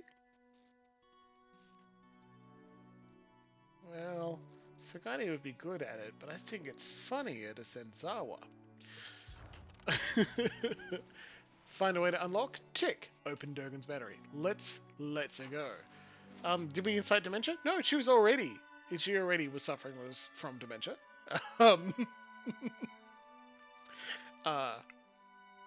So honestly, there were no losers in that at all. None. Which might make the first in Pillars. She's perked up a bit, exactly, right? And so, honestly, every option was... There are several bad options, but we chose a good one and it turned out very well for everyone. So, I'm pretty pleased. Let's go to Durgan's battery. Let's break in. You know why I'm really excited about Durgan's battery? Not only have we been hearing about it for like 3 episodes, but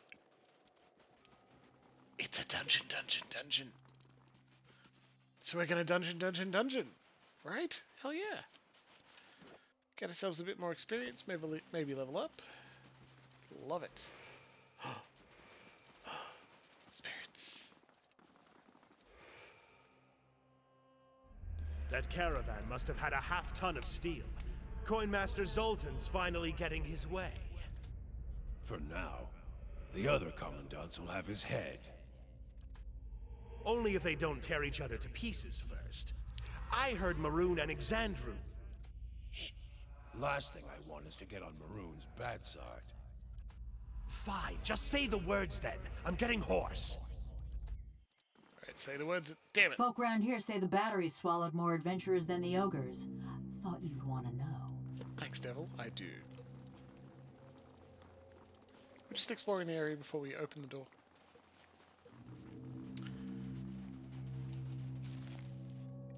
tin hat. Look, I like Devil of Karok. She's got the right kind of humor. Very well written character.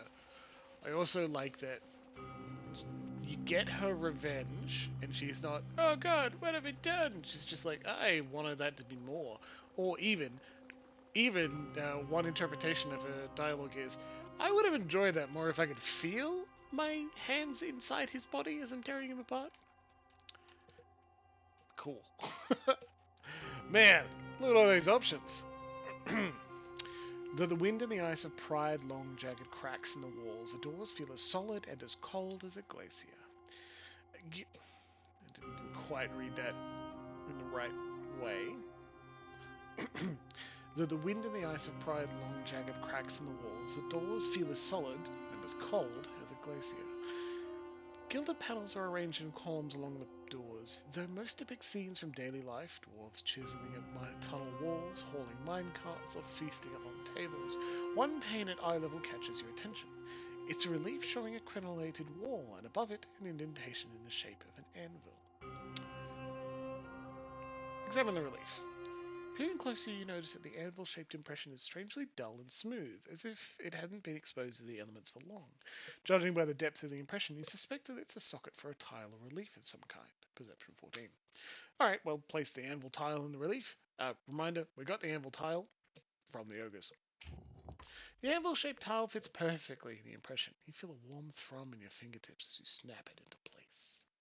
You've lost an item. Battery relief tile. Okay.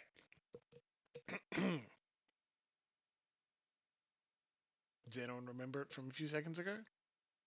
Because I do. Hammers of Durgan ring loud, may the anvils of deep music resound. Distantly, you hear the melodic chime of metal on metal and the low chorus of a work song. Ting dong merrily on high is the first line. Thanks, Luxie. Let's strike the anvil relief. As you do, a single ringing tone whistles through the air. Your hand buzzes and vibrates like struck metal. When you look back at the relief, the panels on either side of the wall and anvil have come alive. Ogres and warriors of all races gather for battle, their shapes and silhouettes formed by flaring, whirled heat patterns. The tiny figures move and dance, animated by the flicker and blaze of an unseen fire. Hammers of Durgan ring loud again. No, I believe it is... Walls of the battery safeguard our works from marauder and wilder alike. You hear the heavy thud of some kind of mechanism loosening behind the block. Strike the warriors. Ah, damn it, I messed it up. Hammers of Durgan, strike the anvil. Walls of the battery.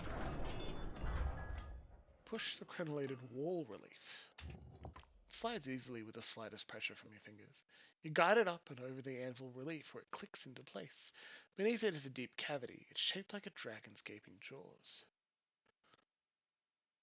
Well, I only got one choice now. Aberdeen's faithful travail by the forge and the fires that brighten the ore. Warm air gusts from the open mouth, tingling your cold, numbed face. Examine the mouth more closely. The heat billowing from the mouth prevents you from getting too close, but the rim of the cavity and the tiny teeth surrounding it are blackened with soot. You accidentally inhale some of the vapor. It's odorless, but it leaves you lightheaded. You notice that the dragon's tongue is a fire striker. It's hinged and attached to a chunk of flint. Stick your finger into the cavity. Yeah, get your fingers bit off. Well, this is not, hilariously, a replay of the council done by our good friend Dead Man's Tea Party, where that is straight up a solution to a puzzle. You can accidentally get one of your hands cut off. Like the end of part 4 of end of part 3 of 5, I think. Maybe end of part 4 of 5. Very dramatic indeed.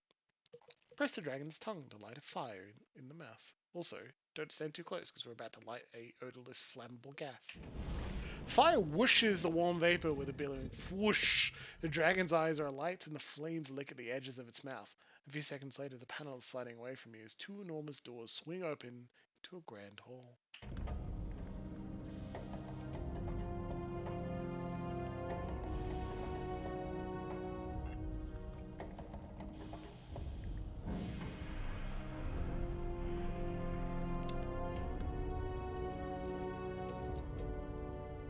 believe this makes us the furthest adventurers have gotten into Durgan's Battery for some time. Is that right? Maybe. Quest completed, Durgan's Battery. Great, let's get out of here. You sense the presence of one of the other pieces of Gorot's helm. Well, forgive me, but whatever this place's secrets, I don't want to know. Oh. Jeez, here it is. The statue of Aberdeen is mottled and tarnished, but each bolt and rivet On the is hunt. crafted with meticulous detail. You gotta see this. We earned this. Durgan's steel has lined our halls in gold. We can't talk to these, we can only listen. Your vanity dishonors Aberdeen and cheapens us all. These weapons are ours. Or have you two forgotten how to hold a sword? Spirits that walk and speak, trapped in their memory. Not yet. What has happened? This is classic dungeon material, right? A place that no one's been into for a long time. Wow. A place that no one's been into for a long time, full of treasures and dangers and likely traps. That's classic dungeon. It's dungeon material. It's very cool that it's here. And honestly, seems hard to just throw into your world as that. Okay, the enemy, you want to do something else. We've done a lot of political intrigue. Let's have a dungeon of some sort. It would seem hard to just throw this in, right?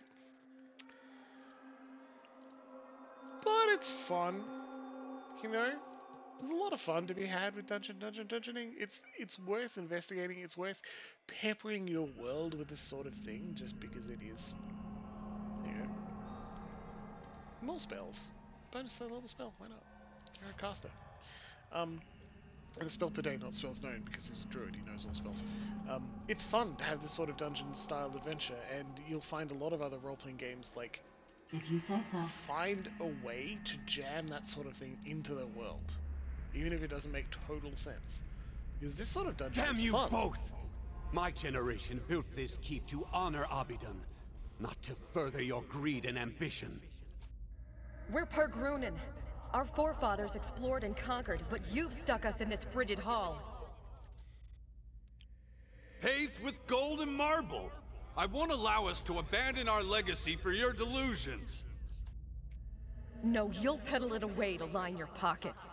How much have you made selling our steel, Zoltan? Again with your lies. You think I don't hear you turning the others against me?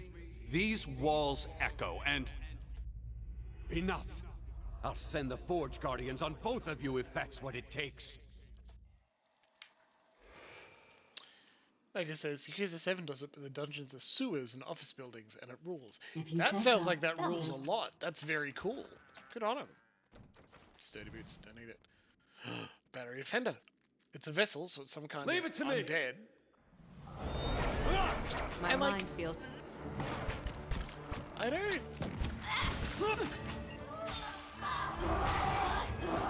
Devil of Karok does a lot of damage, just crit for 27, pierce on the sneak attack. It's not as massive as some of their two-handers, but she attacks so fast. I mean, look at that recovery speed. And she's got minus 55% because she's got, like, dual-wield daggers. He has to wear heavy armor, that's why her recovery is so high. But even then, she's still dealing a lot of damage, getting a sneak attack, and if we blind or put a condition on them, Alright then. she can do it every round, with every attack. It's just They great. shall see nothing while I see Shin Megami much. Tensei does, here's your dungeon, the Space Museum. Yeah, that's cool too, I like it. Prayer against infirmity. Immunity to sickened and weakened. That's pretty good. If only we had Alof. Manaher is not saying much, which is a bit sad. A fine Arcus. Or the abandoned mall. Yeah. You think you glimpse flickers of movement in this tarnished, clouded mirror. Same again. Dungeons, or dungeons, is are hard to do in modern style games, because Parathis! like I'd like you to consider the question: how many can swap with an ally? How many abandoned buildings My are mind there feels in sharp. Canberra? Right? Not many. And abandoned buildings are perfect for modern style dungeons. Even then, they're not like sprawling, long. My mind feels experiences to investigate, so it's a bit hard. I'm glad we're not suffering. Like some of the earlier fights were really difficult, right? Like the time we died twice in short succession, so I'm glad they're not super hard here. The secret limestone caverns underneath Parliament House. Yeah, that would be cool. World of Darkness doesn't strictly need dungeons, but Mage is a decent setting for Canberra because of all the circles. You could say, well, the whole thing was designed by wizards. Anyway, it's break time. It's 8:30. I'll see you in 5 minutes, which is likely to be 8:36 rather than 8:31 because, you know, just breaking now. See you in 5 minutes, everybody. Be good.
Way back and I remember to put down the microphone.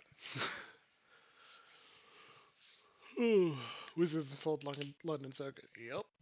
All the roundabouts. Maker says, thinking about an RPG talk thing. Every time we want to do a game, we want to be able to incorporate character backstory, but backstory arguably isn't fully formed until you hit gameplay. Yeah, absolutely. And as I recommend in several occasions, even on a blog, I used to write Floor. I don't think it's currently running, otherwise I'd link to it. It's like, keep it loose so that you can make shit up in-game as well. Like, that's fun.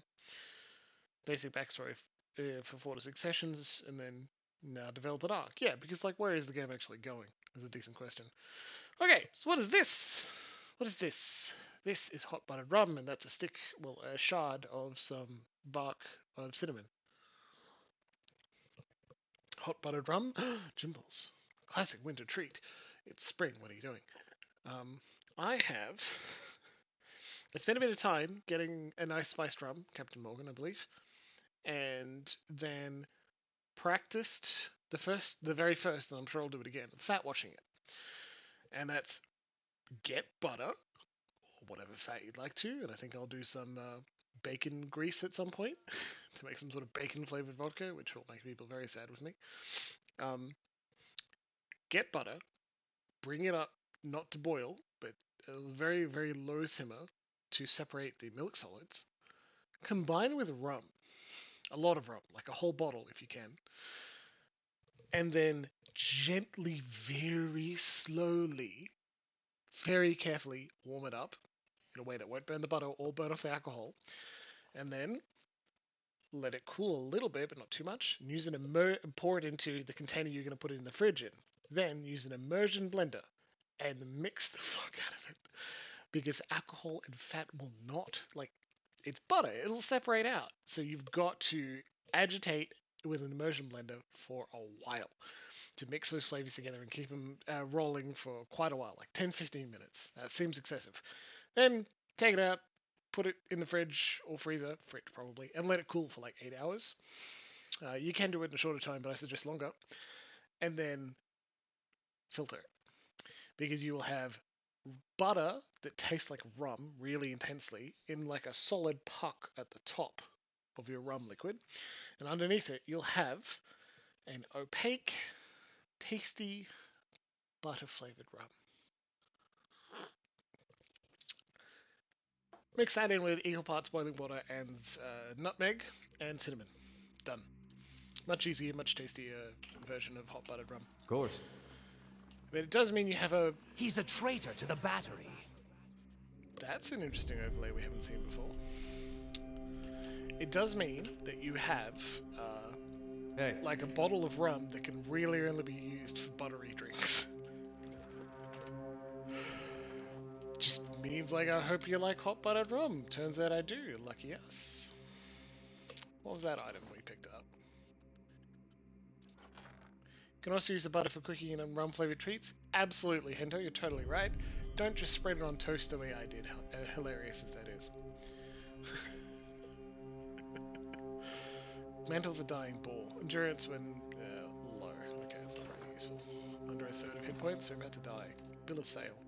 You unroll the scroll and see an inventory of weapons and armor, swords, shields, breastplates, and helms, all listed to sold as a Lucan of Dunreed. The bill is signed by a Commandant Zoltan, Coin Master of Durgan's Battery. Well, that's proof of his treachery.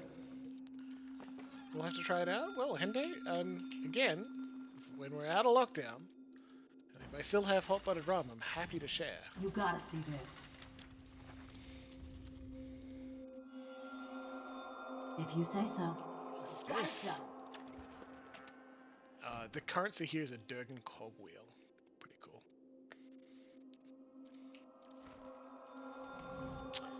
Encased in a thick sheet of ice, this dwarven corpse has been remarkably preserved, though his features are obscured by the frost. Clutched in the dwarf's hands is a large cloth-wrapped bundle, perhaps a pack. Look at all the options we can't do.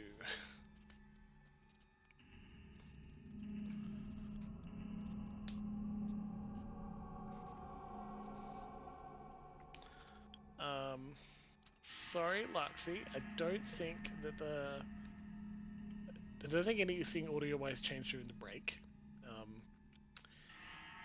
I wouldn't be surprised. Again, since I don't know where OBS is getting the microphone voice from, I don't know how to fix that. Anyway, let's hold a torch to the ice. You set your torch by the frozen figure. At slow degrees, the ice around the dwarf's hands begin to melt, though the water occasionally threatens to douse your torch. In time, enough ice falls away that you are able to reach the satchel. Tug it open. Contents of the satchel are largely unharmed. You find a handful of stamped coins, some papers, and a scroll, along with a heavy iron key. Further searching uncovers nothing else. Also gained rolled parchment, though. Morin's getting suspicious. I've got her sniffing out Zoltan for the time being, but she'll keep an eye on me. I had the lads put the last shipment in with the coal and a cart across the tracks. I'm counting on you to make sure it gets topside. You don't mind getting your hands dirty, right, Greg? Yeah, Jimbles is quiet. The thing is, I don't know how to turn me up, because I don't know where the audio is getting me, right? And that sucks. What I can do is turn the game audio down a little. Me up a little bit more, I think. And now you should be able to just turn up the volume in general. Yes, Maker. She'll bring these walls down around us. Show you the OBS setup.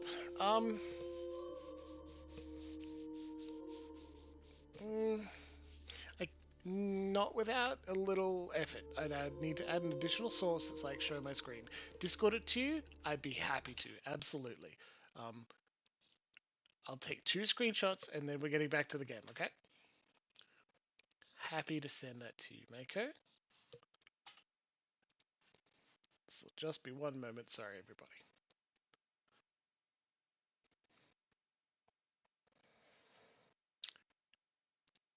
Streamer mode enabled, thank you.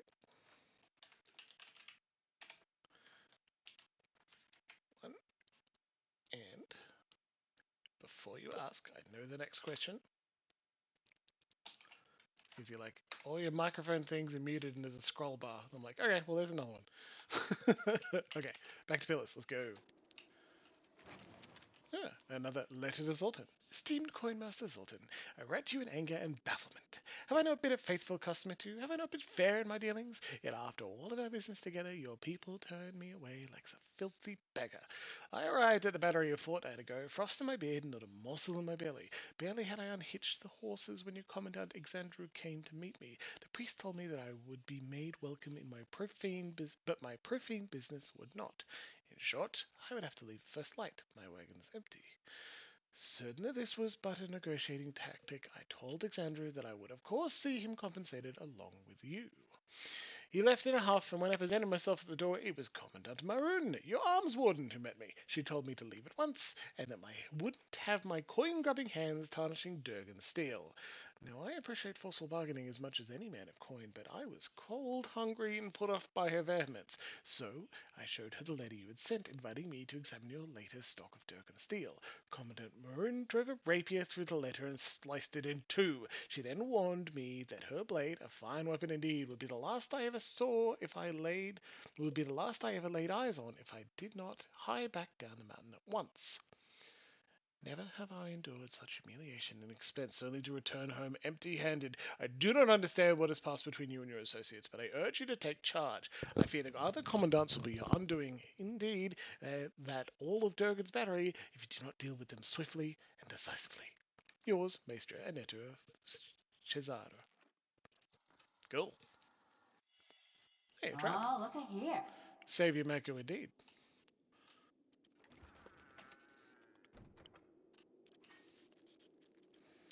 That object, daily affirmations of focus and energy, we just shoved into trash, was a holy text for Aberdeen, god of the forge.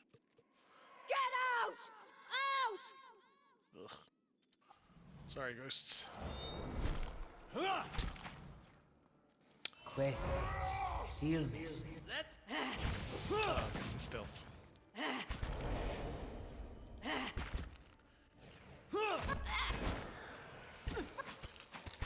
See why I like playing rogues?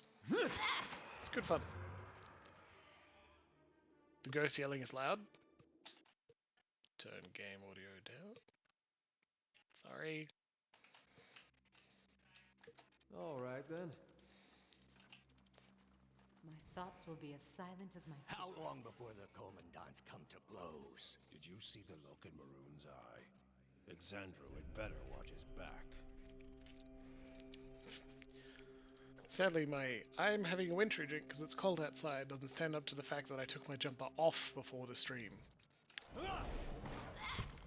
Maybe you guys just needed to see my cool jumper. Cool shirt underneath the jumper. Oh, hey Corey, I'm so sorry you joined to the Deafening Ghost.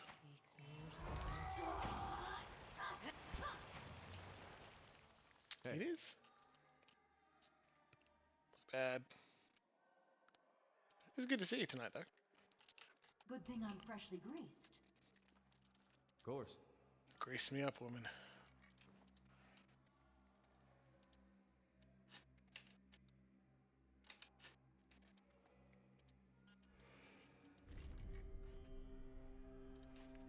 Zoltan's the only one with sense.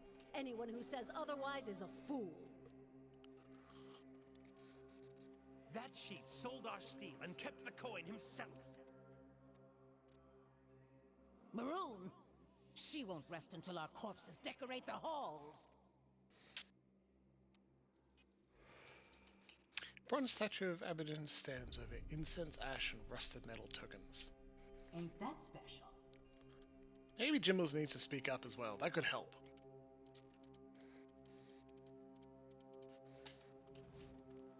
I get Traitors. Cowards. Keeping an eye out. I get told there's a trap there.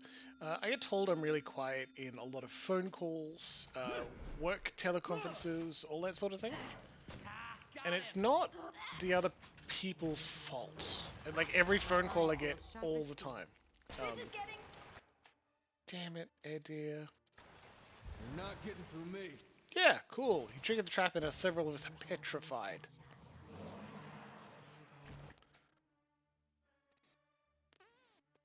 Heal. Spring up in the corpse of the fallen. Heal the allies. Pierce and burn on a single target.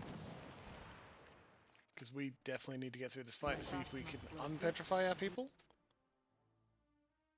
25 seconds left. Okay, cool.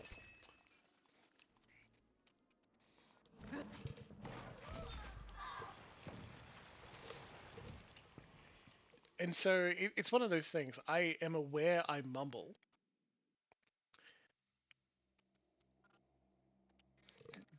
Gunbreaker is amazing fun. I love it. You think I'm, Luxus says you think I'm quiet, but you always find you have to blast volume on streams regardless of streamers, so put it down to a difficulty distinguishing voices from other noise. Yeah, it's fair. And Corey asks if I feel like it's a problem for the other people in my household if I make any noise.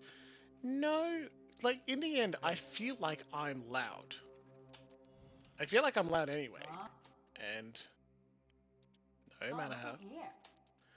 I feel like I'm loud anyway, so I'm... All right then. I try. It's not even a conscious thought of trying to be quieter. I just feel like I am loud. I'm a loud person with a loud booming voice.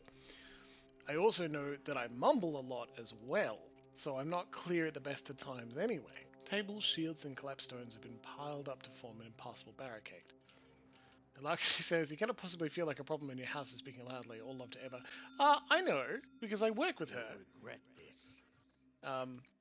Like in the same room, and which is on a phone call. Like, do not remove any equipment from the army without permission from Arms Warden Maroon or Captain Gregor. I'm stealing it all, lol. Battered helm. The surface of this ancient helmet is pitted all over with dents like pockmarks on a diseased scalp. 2 crusty sockets at the front mark the absence of what would likely have been horns. Ding! Said as twice before, your vision blurs and fades to black. When it returns, you find yourself on your knees, a shattered sword in your hand and a broken, battered helm in front of you. Your helm. You can feel blood pouring down one side of your face, and you know for certain that you will never see out of your left eye again. Arrayed around you in a circle are the other warriors, some from your tribe, the rest from an enemy tribe. They watch the combat in silence. You're gonna die, old man. You know, your opponent is brash, but young and strong. You still think single combat was a good idea? You do. Last winter's famine took a heavy toll on your tribe, and your warriors were in no shape to fend off an all-out attack from its enemies. Single combat was your tribe's only hope. But not if you lose. Once again, the world stops, memories trail awaiting your guidance. Take him down with you. You force yourself to your feet and toss away your broken blade. Summoning the last reserves of your energy, you charge your opponent. He's ready for you. His blade bites deep into your side, a mortal blow. He laughs, but the last laugh is yours. You are older and you are slower, but you're still strong. You seize the young warrior's head and with a roar of triumph, snap back his neck. Where did back come from? Snap his neck and drop his corpse into the mud.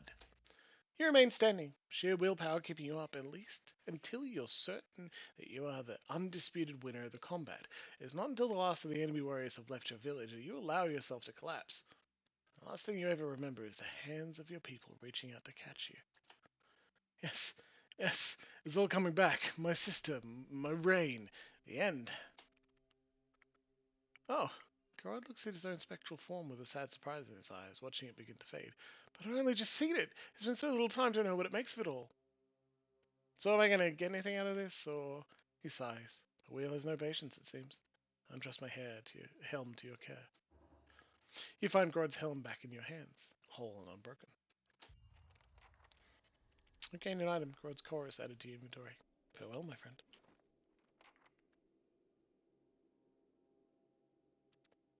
Of Might 3. Retaliation. Character's hitting self, pierce damage. Well, welly, well. What is your other of might thing? Because I'm sure you've got at least one. You don't. Wow. Okay. Enjoy, buddy. Of might 3 and retaliation. Hey.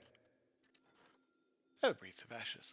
The blessing of the Duchess of Palomina, Zawa began an earnest investigation of the vandalism at the military graveyard. After a large amount of digging, some literal, some figurative, Zawa was able to track down the solitary culprit, the grandson of a soldier who was executed for cowardice in the Battle of Laguna Pirella. According to the young man, his grandfather was slandered, and the execution was not just. The Duchess and Palomino Songreta Ducala reviewed the man's evidence and decided to restore his grandfather's dignity by inscribing his name on Laguna Pirella's memorial. However, the young man was still found guilty of violating a long list of Palominian laws and customs, and the Duchess exiled him from the island for life. Remembrance Ashes. Use on a friend for 7 times. Revive with endurance, 50 endurance after minus 50 after 15 seconds. Cool. Useful. On phones, end up too quiet because I don't know how much space they can take up. Good point, Corey. Yeah, I don't like taking calls near other people if I can, so there you go.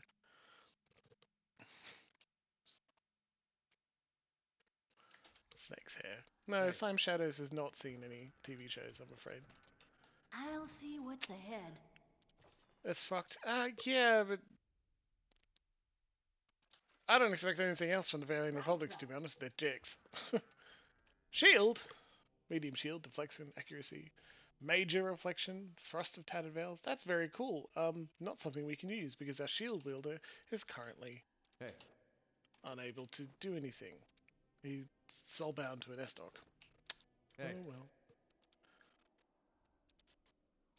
I also can't believe poor Slime Shadows. He doesn't have time to watch TV. He's a ruler. We've got to survive by any means necessary. We'll have blood in these halls before long.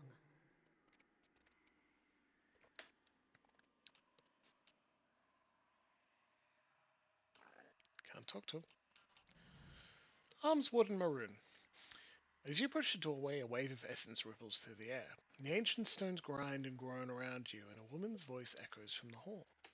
Stop right there. You must be some merchant come to speak with Zoltan. There's a pause in which a woman's wrathful essence gathers like a storm cloud on the other side of the door. The entire room creaks from the pressure of her presence. I'd pick the lock, but I think she'll notice. Thanks, Devil. Our illustrious coin master may let you plunder our armory, but I've got other ideas for dealing with your lot. Her voice is sharp and loud like the slamming of a door. As her words echo in the chamber, the ghosts startle and flinch, glancing about in agitation.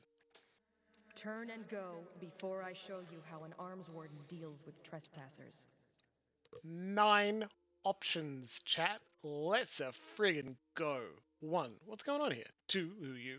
3. I'm just looking around. 4. I'm here for your famed weapons. 5. I've come to learn the secrets of the White Forge. 6. A group called the Leaden Key is seeking something here. 7. Resolve 12. Lie.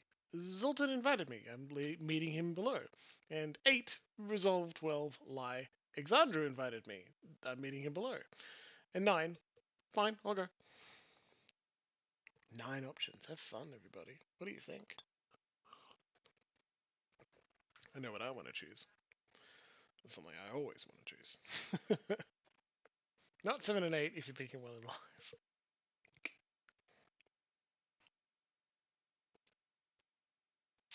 They're at least decent lies. You're not making someone up out of nowhere. You like have done research and you can say, "Hey, Zoltan invited me."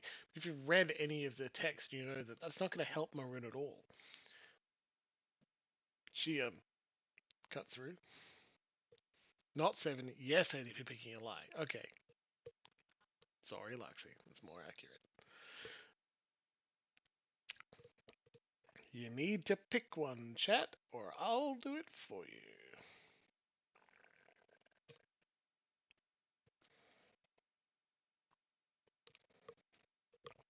Six is also honest, right?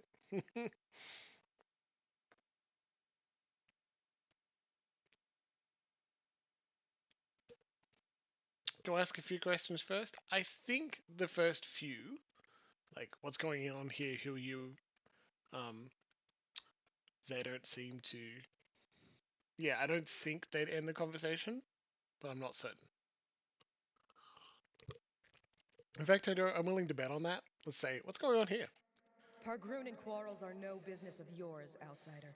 Her tone is as cold and her tone is as cold as the icy halls around you. Who are you?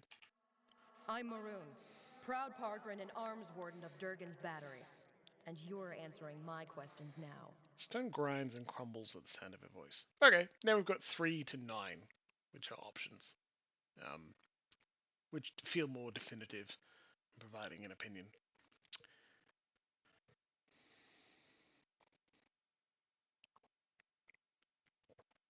We've essentially only got 1 vote. 3 to 8, really. Don't think we're picking 9 if we're honest here. That's true. We're not. I think 3 is really honest as well. And Exandra lies him safer, says Mako. And Hendo says 6. So I think let's go with 6. A group called the Leaden Key is seeking something here. The ghosts stir, looking around and shivering. Their eyes widen and glow as they light on you, as if they're noticing you for the first time. Just as quickly, they gaze away and seem to forget you once more, but now they seem alert, wary. Whoever you're searching for, I haven't seen them. And none get past me. It's true, we're the first ones in here. Leave our halls. Go back to whatever land you hail from. 1 to 5 now.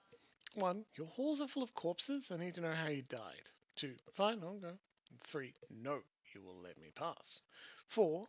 Lie. This Leaden Key group is buying weapons from Zoltan. He snuck them in, thinking you wouldn't find out. 5. Law 7. Your foundations were blessed by Aberdeen himself. What harm could I possibly do? A shout from Luxie that says law, and Hendo says 5 as well. I think that's good. I didn't make it for 5. That's our 3 common voters tonight. Let's go with 5. Your foundations were blessed by Aberdeen himself. What harm could I possibly do? You sound like Exandru. At least you're no friend of Zoltan's, then. A gust of air sighs across your feet. You may pass, but don't make me regret this. I'll be watching you. Good job, chat. We got through without a fight. I'll stay out of sight. Lore. Love using skills, isn't it great? In Pathfinder Wrath of the Righteous, which is based on 1st edition Pathfinder and uses mythic rules, my main character has plus 43 to perception, which I find hilarious.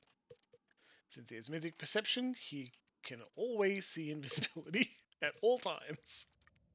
That's great. We can't hold them off! Fall back! Heat ripples and rises from great covered hallways below you. Something heavy broke through this railing and gouged a chunk out of the bridge. Heat ripples and rises. Hup, get him! Whoa, look at that! I sure wish we had literally any... Well, we've got Slam Shadows for ranged. And here it is. This is Firebug, right? Bounce up to 8 times. Otherwise, they're going to be a problem. Ah, lovely. Lovely. Get him, Slam.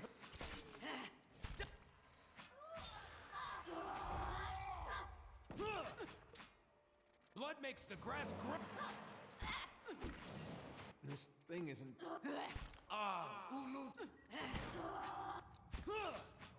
Let's just summon some skeletons back over here, shall we? Hey. Crow Act 10! There we go! The problem will solve itself.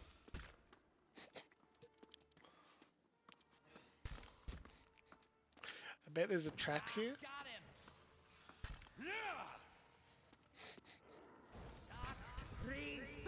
He's very slowly getting away. Oh, shit.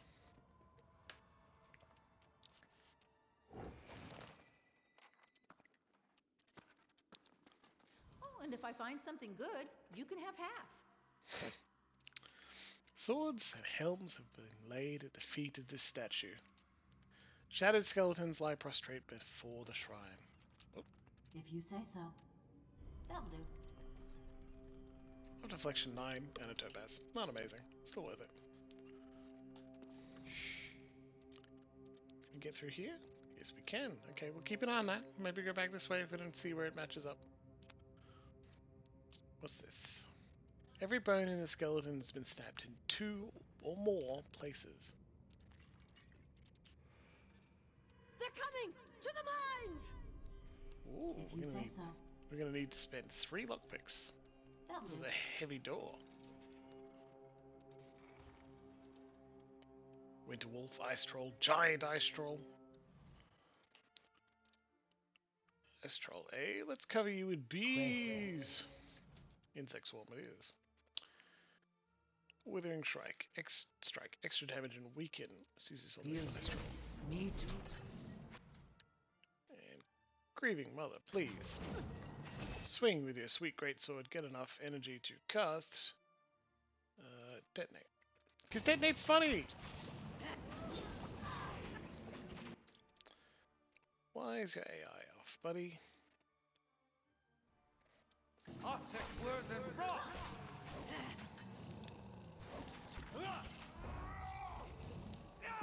Come on, Slam, you'll be okay.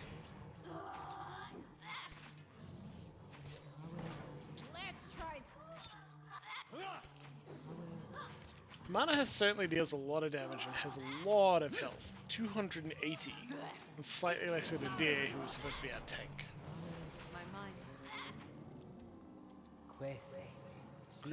Crowd control, that'd be why. Let's put you on support instead.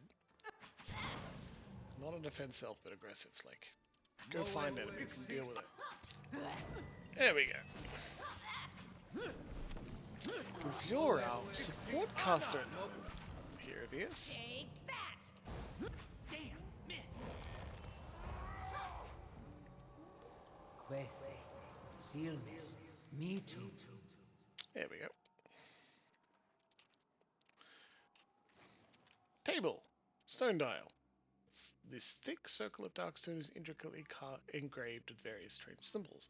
Small stone protrusion rises from the center to the outer edge, pointing outward. Neat. Hey. On the hunt. A freezing draft filters through the collapsed wall. It looks as if something broke through from the outside. Magic Helm? Bloodthirst? Freedom? Defiance? This is great. This is just strictly good whenever you kill something, right? I think we need to give a new hat to Devil Karok, because currently her hat gives her nothing. It's just a cool hat. Alright, it gives her nothing but style. Let's get a slightly less stylish. That looks ridiculous. Chat, please take a look at this hat. But at least it's better than nothing, right? Or of stealth. No, we want the stealth on her. She's great with it. Hey. Oh, look at here. Camping supplies. That's right. That is a hat. He scrolls catalog quantities of ore and minerals taken from the mines. But it also has an exceptional pistol and a sigil of the sword. 3 protrusions on that one. Not just one. This is a map of the mines, but various tunnels and trip points have been marked off with arrows and X's. Looks like a very hasty battle plan. Losing ground! Poor dwarves. Okay, jeez. Battery siren. That's gonna be bad. Leave it to me. Jeez, what was that? Looks like Manaher was summoned through the wall and then stunned. For a second.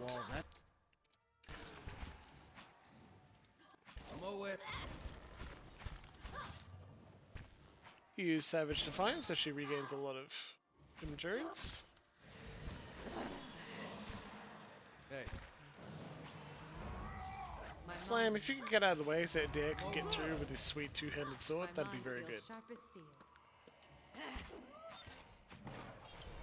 Got him. Took a bit of a hit there, but we're still doing okay. Only a few bones protrude from the rubble, and they've been broken like twigs. Exceptional Morningstar. Hey guys, does it occur to you, chat, friends, friendos, that we don't know what these dwarves are fighting yet? The wall has been smashed into great, jagged shards.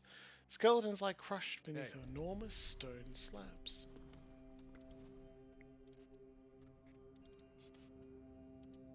What were these dwarves fighting? Why did they have to fight? Why did they have to fight so hard and then died so horribly in so many places and ways? Something burns beneath you, but you can't see what. Heteronormativity. Yep, I agree. Luxa says something big, and I'd say heteronormativity is also pretty big, right? Greatest enemy these dwarves have ever fought. Yar.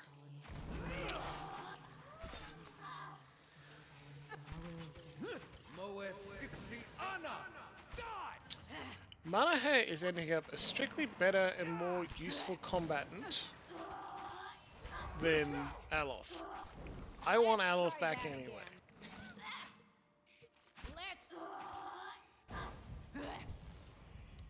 Hey. I like Aloth.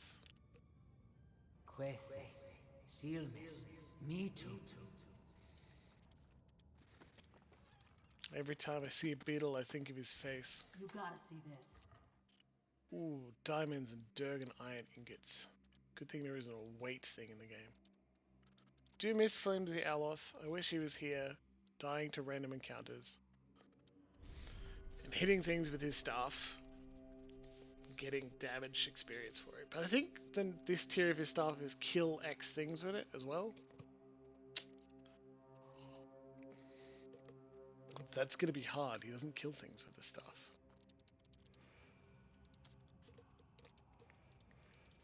Mako has a question. Many of these bones have been ground into grit. Battery shield wall, but not enemies. Right. Enemies!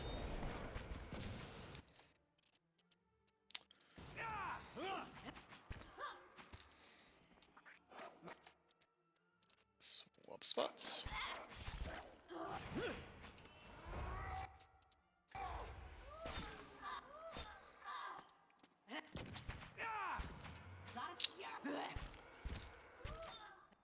Is it with it or with it equipped? I think it's with the staff, which makes it harder. With it equipped, it would be much easier, right? We have it equipped, we go find some peasants, and we cast Fireball. Problem solved. What's it called? I don't remember. I'm sorry. I'm on codeine and a little bit of alcohol at the moment because I need these headaches to stop. And the consult today was like, okay, we'll do some tests. All right then.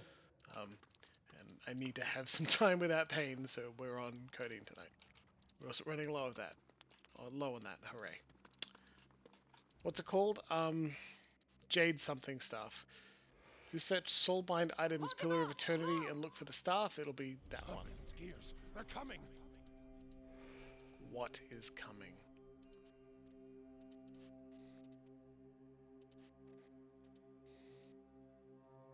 I believe Jade is in the name as well, but I'm not certain. There aren't so many Soulbind items that you'll find a billion, though. Iron and copper deposits are splattered with blood. Love that. It's like something that does magic damage that snaps every bone. God, that'd be awful, wouldn't it? Magic is horrible. Wizards, no sense of right and wrong. So I also believe it's worthwhile mentioning how often physical trauma is terrible. If you keep reiterating in your game and setting where wizards can do, like, summon fire out of everywhere, and fire burns down villages, and it's terrible. It's once in a while, I don't mean constantly, once in a while, it's worth reminding everyone that physical trauma is bad. From a wrist injury I got in a hilarious way that didn't even feel like a problem until the morning after, it's turned into a permanent issue. Then. Physical trauma sucks, it's not like the movies. Rock struck the tunnel mouth as if it caved in and was purposely collapsed some time ago. I had this weird disconnect where a lot of my tabletop games, especially 5th edition D&D, is very humorous and silly a lot of the time, and when combat breaks out, I describe the characters doing very dangerous stuff. Like their critical hits on weapons really wreck the enemies, and they deal a lot of damage, and we describe it with a visceral detail. And it's not just to be edgy, it's to reiterate the fact that combat is dangerous, and the humor exists in tandem with that a lot of the time. If you didn't want to do dangerous things, we shouldn't be running Dungeons and Dragons. An empty minecart sits in the mouth of this tunnel, waiting to be loaded up with ore. Despite the condition of some of the surrounding tunnels, this cart and tracks beyond appear to be intact. There is a lever at the base of the tracks.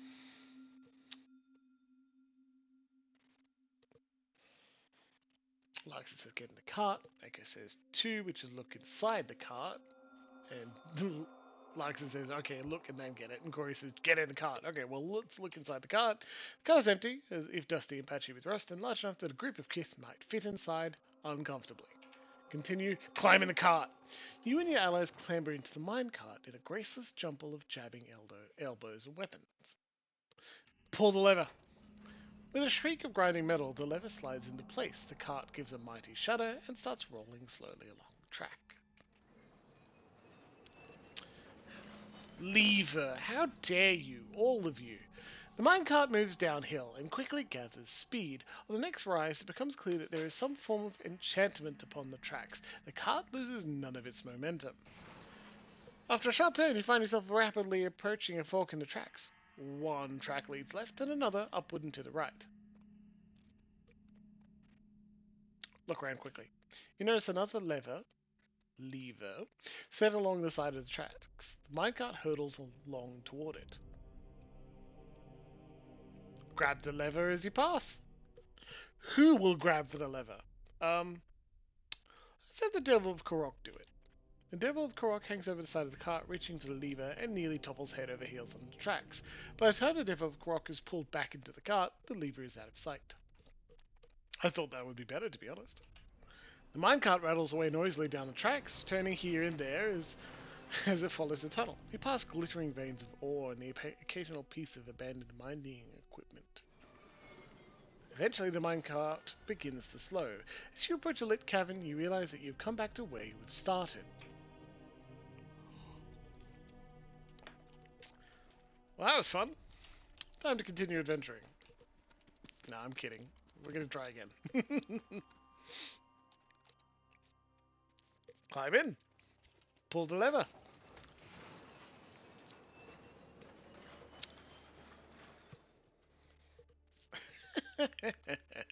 Oh, chat's losing it. Okay, ride along. Minecart rattles away noisily down the tracks, turning here and there as you follow the tunnel. You pass glittering veins of ore and an occasional piece of abandoned mining equipment. Begins to slow. You're back to the same point. Okay, so if we just stick straight, we end up back where we came from. Let's pull the lever. Now, let's lean right. Everyone leans right, and the cart, groaning, wobbles onto two wheels. There's an unpleasant bone-rattling bump as the minecart moves onto the right track. The cart slams back down into place, and then it's off and away up the track. After a dizzying series of turns and twists, the minecart slows and stops at the entrance to a new cabin. Quiet. Good job, everybody. Kinda brute forced it, Hendo. You're totally right.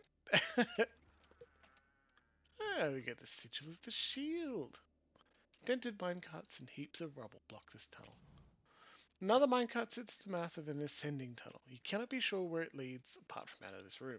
Let's go. You and your companions clamber onto the minecart. You pull the lever and you hear a now familiar whine of rusty wheels as the minecart starts rolling along the track. After a series of gentle twists and turns, the cart approaches a familiar cabin. 2. It's a new home. No, Corey. Actually, this is very silly. But if it's our new home, then we should take a nap here. You awaken and hear someone stirring, growling. Looking over, you see Manaha twitching and muttering in her sleep. Can't make out what she's saying, but from her bad teeth and a sheen of sweat on her brow, this seems like a very bad dream. Wake up, Manaha. She sits bolt upright, roaring and reaching for a weapon. Calm down, you're safe. What? Oh. Her gaze darts around, but slowly focuses on you. She grimaces and looks away, wiping her face. Oh, sorry. I must have been dreaming. She lies back down and turns away from you. Perception 13. You can't help but notice how carefully she's avoiding your gaze. About what? No, it's nothing. Sorry, I shouldn't have bothered you. She pulls a blanket over her shoulders.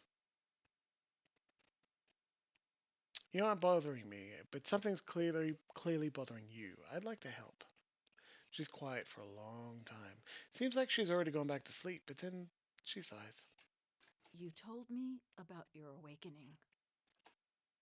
A deer stirs. Manaha waits silently until the deer rolls over and resumes deep, steady breaths. I guess I've had a similar problem. Oh, Corey, your idea to rest here in a new home has brought something out in our new companion. There's something I remember from a former life. Happened hundreds of years ago, but I remember it like it was yesterday. So good on you. How did you remember it? Happened while I was fighting in Old Valia 20 years ago. My unit was camped out in the palace we'd just taken.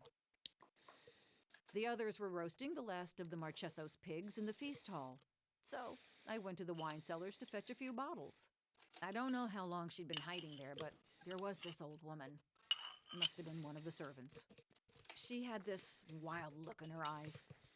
I approached her and tried to tell her not to be afraid, that she was safe. Manaha holds out her hand, relieving the memory. She screamed and grabbed my arm. She closes her eyes. It felt like someone had hit me in the back of my head. I blacked out for a few minutes, and when I came to, she was gone. Go on. I took a few bottles up with me, feasted with the rest of the troops.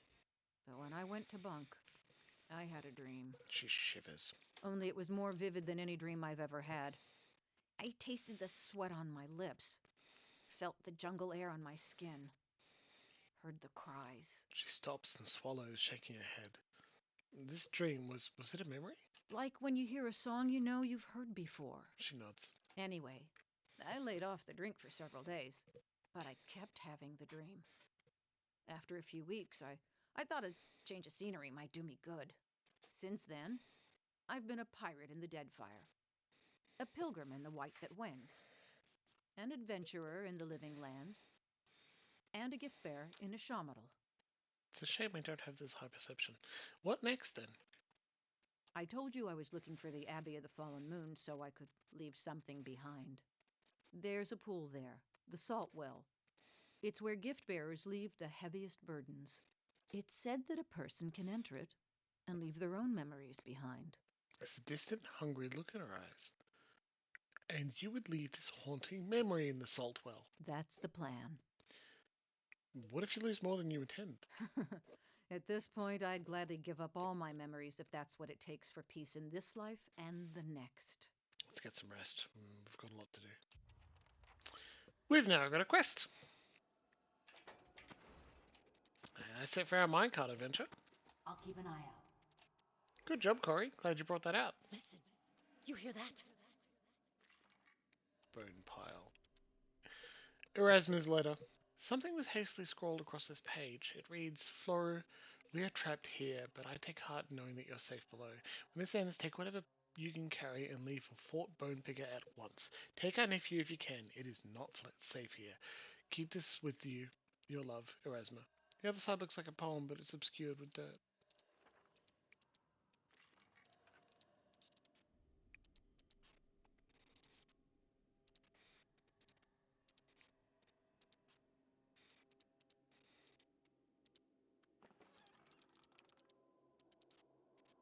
Random loot.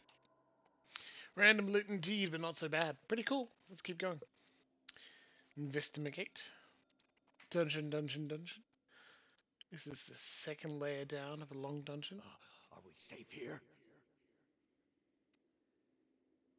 Quiet. What were these dwarves fighting? What is keeping them so terrified? Corey, no need to apologize for a slow reply. I'm glad you're sorting out dinner. Real life is more important. Promise. I'll stay out of sight.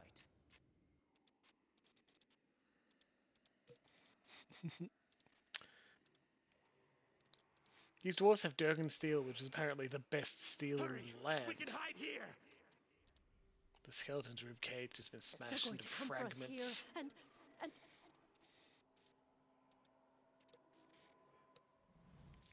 This dwarf's remains lie on the floor, covered in dirt and swathed in cobwebs.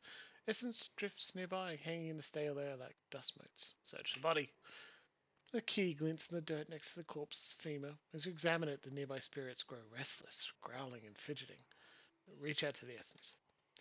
It takes additional effort, but you manage to gather the floating essence to you. You work your way into it and find yourself immersed in the soul's memory. The shock hits you with an almost physical force. Your heart hammers within your chest. Other Pargrinan rush past you, retreating or attacking. It's gotten hard to tell. You're running along a dark tunnel, pushing your overtaxed body as fast as it will go. Your heart pounds harder with each step. Concussive thumps echo above you. Each one seems to resound in your heaving chest. You pass the mines and reach the main hall. It's packed full of shouting, shoving, panicking dwarves. Even if you could reach the door at the other end without getting trampled or beaten to death first, something in the fever of the crowd tells you it's already locked. The tunnel behind you rings with screams. You had another dial for the door to the forge below, but it's locked in the workshop on the other side of the barricade. The sounds of battle grow closer. You race to the mines, ignoring the building pressure in your chest. You scurry deeper into the mines, losing track of your path. The tunnel seems to close around you. You stumble and fall. You try to pull yourself up, but your arm is dull with pain. Even though you've stopped, you can't quite catch your breath. For the first time, you notice a squeezing agony in your chest. Darkness gathers around you. Take the key. You push the bones aside and grab the key. As you do, you hear screams of horror and fury. The dead of Durgan's battery converge on you. Their unnatural teeth and claws bared. We needed the key. There's no way around it. Sorry. Just like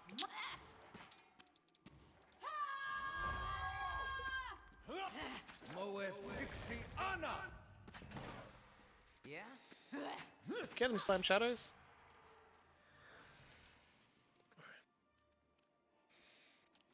Cat is harassing a spider.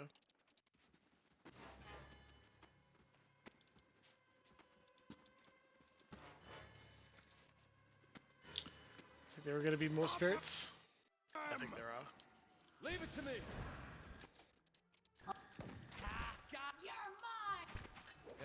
That teleport's crazy.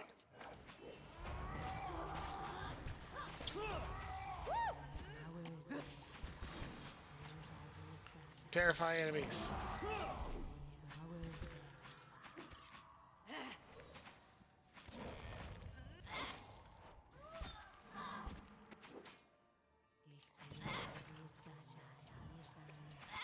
kind of stuck over. Come on, give it up, battery siren. You're not gonna make it through.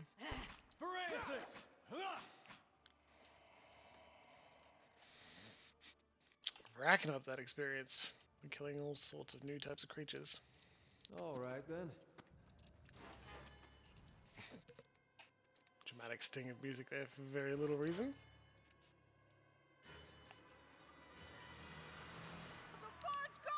Down this way, right? There we go. Sneaky. They're probably very loud ghosts for you listeners. I'm sorry about that. Meko has offered her lovely assistance to get my inputs right, so we'll be able to sort this out soon.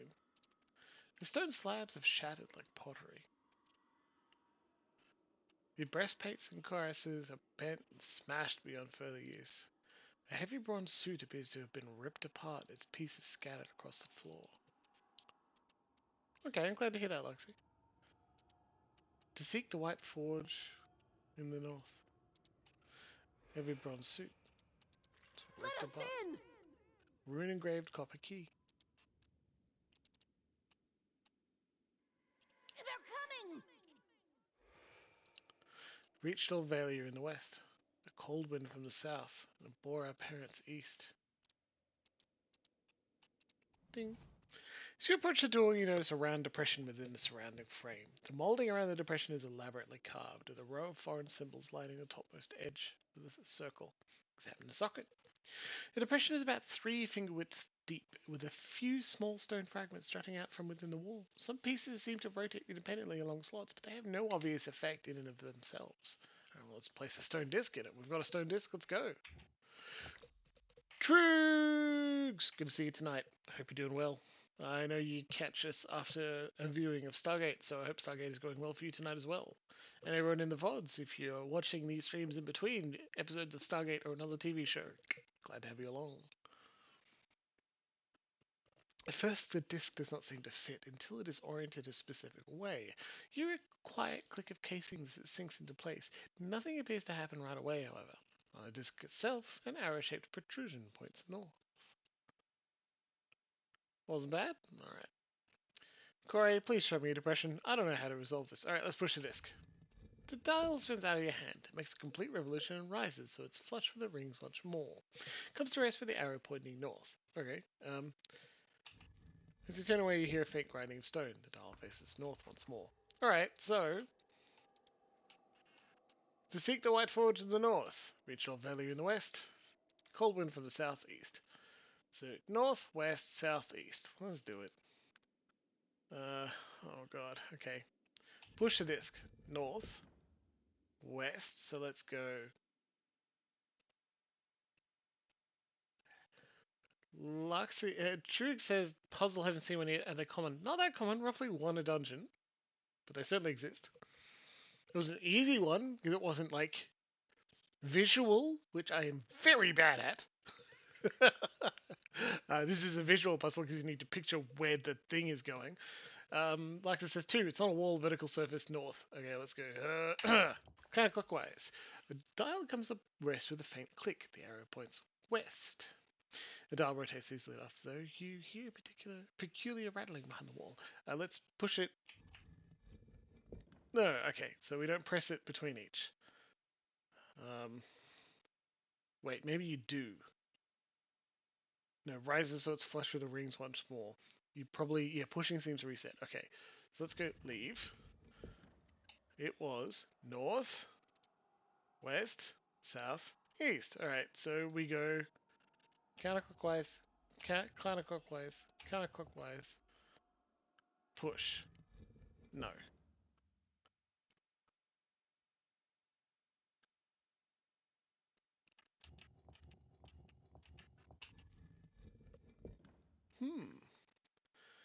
Maybe it's like a safe lock and you actually have to change the rotation, so it's push to reset, counterclockwise, west.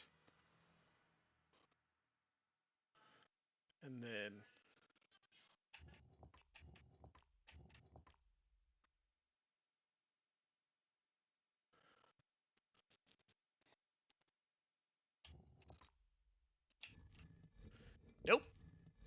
Okay. I'm gonna investigate this little thing here, study the captions for clues that they go in And a if I different find order. something good, you can have half. Well, I mean, there's nothing wrong with going in this direction as well. Rune engraved copper key, absolutely. Quest updated the White Forge. Blasphemy! Just for entering your place, calm down. Jeez.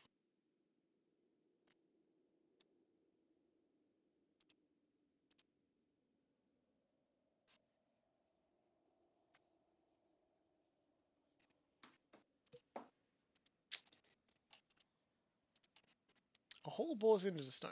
Its edges are blackened and gritty with soot. A night shroud mace that's exceptional, interesting. Oh, look at here. These are Aberdeen's treasures. Do this one first, please. Now this one.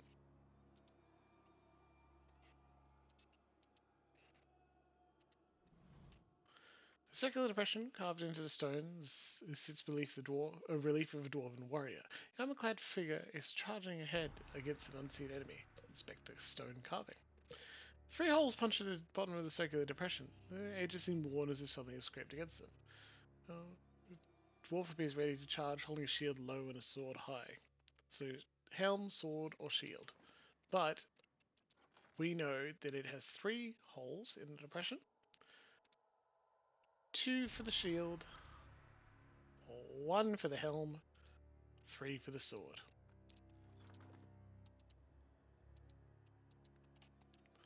Sword. Hold symbol place, gently matching its protrusion against the holes in the circular depression. Wait, I pressed shield, I meant sword. Matching its protrusions against the holes in the circular depression. They align perfectly. Gentle push is enough to slide a symbol. You'll hear a faint clicking sound beneath the stone wall. Sorry, Corey. And everyone. Stone carving. 2 holes. 2 holes of shield. They align perfectly. Inspect. Set in the shield. Thick and sturdy as the city gate. Me? You profane Aberdeen's sacred ground. I mean, we put them in the right order. Isn't that enough? Hello, everyone. This is slightly tougher enemies too. There was a fragment of Exandru, so we dealt with him too. My mind feels sharp as steel. Whoopsie. Lava beyond. Damn, miss. Lava. You won't get the spell off, buddy. Sealness. Me too. It's funny, we put all of them in, but we did not get a reward from that. But at least things are back in order, and that's okay. Right. I've also done a quick Google. I don't want to pretend to be smarter than I actually am, that's just silly. We do it in this room, says Luxie. Does ghosts need to use their words, says Corey? Yeah, good idea. They just charge at you for no issue. According to the Song of the Pillars, it's arranged out of order. Pass the disc each time, but rotate to south. South. It goes back. West.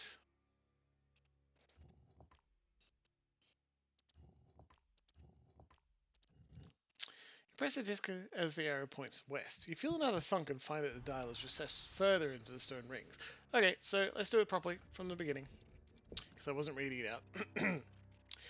The stone dial remains socketed within the door frame. An arrow-shaped protrusion points north. So, it wants south. Let's go. Point south, press the disc. You press the disc as the arrow points south. You feel a satisfying thunk, and notice that the dial has sunk a fraction of an inch into the depression. The door is still locked, but it feels like this is a step in the right direction. So you do need to press it in each way, and you need to rotate it. So south and west, clockwise. Rotates easily enough, though you hear a peculiar rattling behind the wall. A faint click at west, push the disc. You press the disc as the arrow points west. You feel another thunk and find that the dial is recessed further still into the stone rings. It's west, now we go east. Clockwise, clockwise. Press the disc. You Press the disc as the arrow points east. After another small thud, the dial sinks a hair lower into the stone molding. The change is almost too small to see, but it seems to indicate progress. And then north. Counterclockwise. Press the disc. Press the disc as the arrow points north. At first nothing seems to happen, but after a few seconds have passed, the disc recedes deep into the socket. You hear a clunk and a rattle of chains, and the door nearby swings open. The way is clear. Lexi says we could have brute forced it. Yeah, we could have, and I wanted to save you that time, so just quickly did a Google while we fought someone. I mean, again, I'm not into pretending I'm smarter than I am, and I worked out the puzzle entirely. Like, I don't know how we were supposed to know that the poem is out of order. Maybe we could have read it with a smarter brain. Clues in the captions that they went in a different order. Maybe, Lexi, maybe. In the end, a quick Google if we don't want to brute force something is totally fine. Especially if there isn't a penalty for brute forcing it. We're in this together.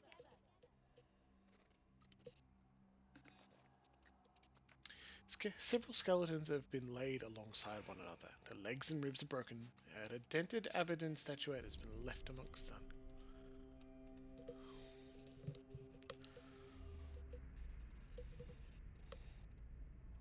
I'll organize the troops to guard the stairs. We can hold them off for a while.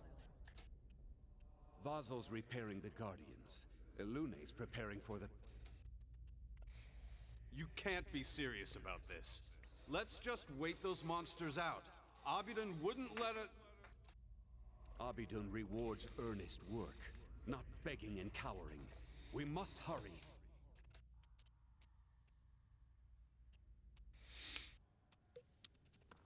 Good thing I'm freshly greased. A decent point, Loxy. Arm yourselves, soldiers! Just use 3 lockpicks to get through this door.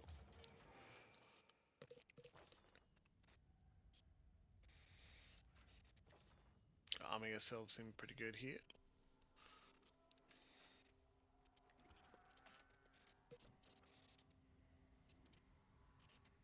Something pulled apart this construct. Something pulled this construct apart like a child's toy. We'll give ourselves for the battery.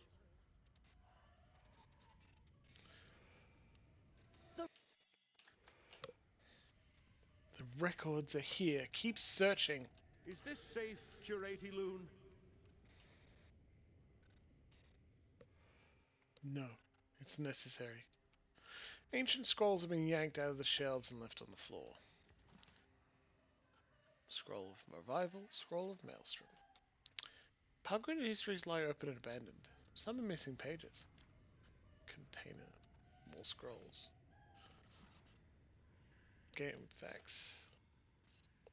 Grants breathing flame, 3 per rest. Used for damage reduction against freeze. When you get hit, they take burn damage. It's not terrible, but it's not amazing. Annals of the Pugrid. It was in the time of Edgehill. Law, we don't need that. Torn scrolls and books with broken spines litter a floor below the shelves. Bit of spirits. Whoa, that's bad.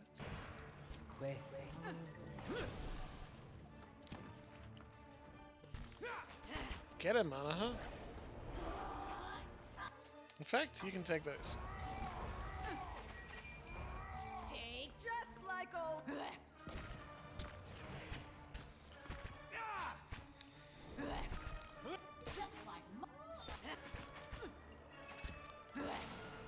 Get him! Take that!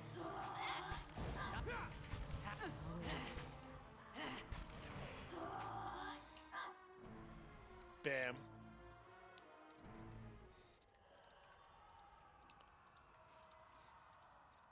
A star pattern crack radiates from the center of this table as if a hammer or mace smashed it. A pair of skeletal hands protrudes from beneath it. If you say so. Got it done. The chest, we're going to be able to sell a bunch of stuff when we get out of here, that's for sure. I mean, it's not like we can jump our money into our keep, because Cadnua is perfectly rebuilt now. Maybe we could buy upgrades. Stand your ground!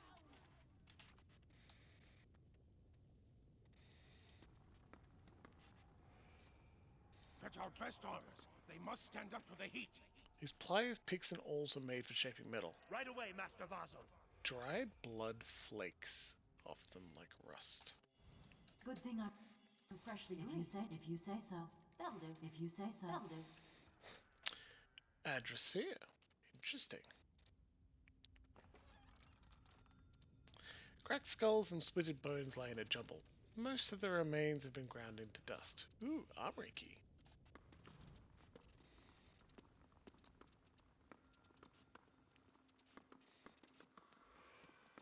We'll stand ready, Commandant.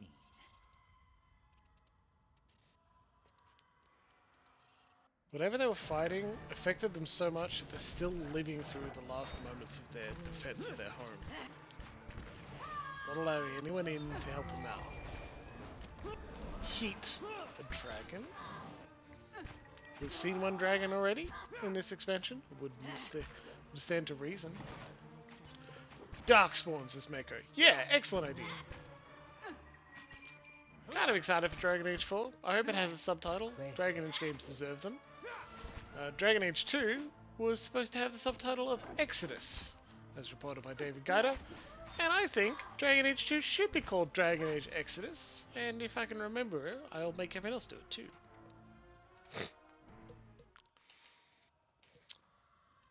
Confessions, says Mako. Alright, But this is, I have not played any Dragon Age games. Dragon Age 2 is your favorite? Mine too. Keeping an eye out. This game is full. Aberdeen, guide us. Game full of queer characters. Strengthen us with your flame, Lord Aberdeen. A bronze statue of Aberdeen stands over incense ash and Temper us rusted metal to the crucible. tokens. Another Adrosphere. Well, I bet those two passages connect, but might as well find out. Dragon Age 2 is also my favorite. Inquisition is a good game. Dragon Age 1 is hard to play now. I'll be honest with you. It's real old, that's for sure. Alright, well, let's go here, because we haven't investigated this place fully yet, apparently. How do we get in that room? That's definitely a room. Hiling Payday. We'll hold them off as long as we can. Oh, my god, I walked past it. Alright, never mind. Let's deactivate stealth and go.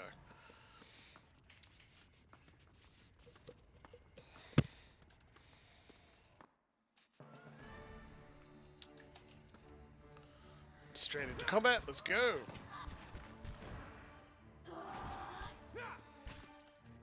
Quick, bees!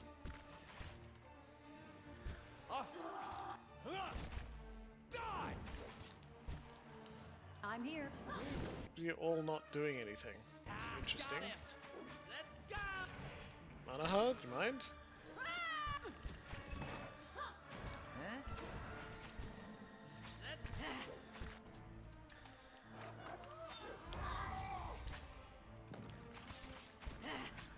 Poor hair bears. Went down. We'll be alright. You're not getting through me. Just like Mama taught me.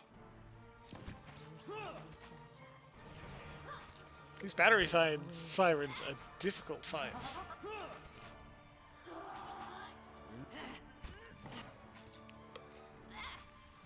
There we go. This globe is marked with the various Pargrunian settlements around Aora. This gilded globe has been crafted with exquisite detail. Mountains of hammered gold rise over mirror-smooth seas, and the rivers that carve the continents are as thin and neat as if they've been carved with a razor. 3 perfect sapphires mark locations in Rautai, Old Velia, and the Living Lands. The bronze band that circles the globe is inscribed with 3 repeating lines. Remember all Pargrunen, from the oldest before you to the youngest who follow you. Examine the globe. Rounded sapphires are just large enough for you to press them with your thumb. You test them and feel some kind of spring-loaded mechanism beneath them, but you can't determine anything further. Press the sapphire in the Living Lands. You press the sapphire set in the Living Lands. It sinks until it's flush with the surface of the globe. Press the sapphire in Rautai. You press the sapphire set in Rautai. You hear a popping noise and all the sapphires spring back up. Okay, well, Living Lands, Old Velia, Living Lands, Rautai? Okay. Old Valia. Old Valia, and Living Lands. You depress the sapphire set in Living Lands. It clicks into place beneath the rippling ridge of a mountain. Press the sapphire in Rautai. It clicks into place along a curving coastline. As the last sapphire snaps into place, the globe glows with the veins of brilliant blue light. Then it rotates a quarter turn. As the lights die out, you hear clanking gears and grinding stone from one side of the room. Oh ho ho! Location discovered. Treasury. Oh, and if you say so. Bet we could have read a lore book and found that solution without just brute forcing it. Or these things here. The corners of this tablet are chipped, but otherwise in good condition. It reads, "We plant ourselves in a strange and wild land, but remember well our roots. Though we are now distant, know us as kin." Thanks, cracks snake along across this stone tablet. The edges have been worn smooth over centuries of handling. It reads, "We stand shoulder to shoulder alongside the oldest of kith, empires. Send you forth. Honor us as we remember you." The letters in this tablet are crisp and deep as if chiseled recently. They read, "Though our towers of stone are surrounded by gates of coral, we are Pagrun and still. Write our names in your halls and your hearts." Should have read that before we touched the orb, but still, loot. Altar, a chest with a cool axe, a unique battle axe that's one-handed, which should immediately go to Manaha. Because she uses flails at the moment. Actually, her flails are pretty good. Maybe she doesn't need the battle axe. Salvo high to low. There's the battle axe. Compare against these 14 to 21 slash damage with a speed of average. Means that she'll be attacking slower. Crit damage. Nature's chance. Nature's mark. Hardy. Minus spellbinds. I think she's okay without it, to be honest. She's attacking faster with flails, and they're pretty funny. Armor rack. Spell damage multiplier. Cool. We'll put that in our good friend Aloth when we get him back. Of Constitution +3. Love a belt of con. You're not wielding anything with extra con. Let's give it to Manaha. To be honest, she might need it.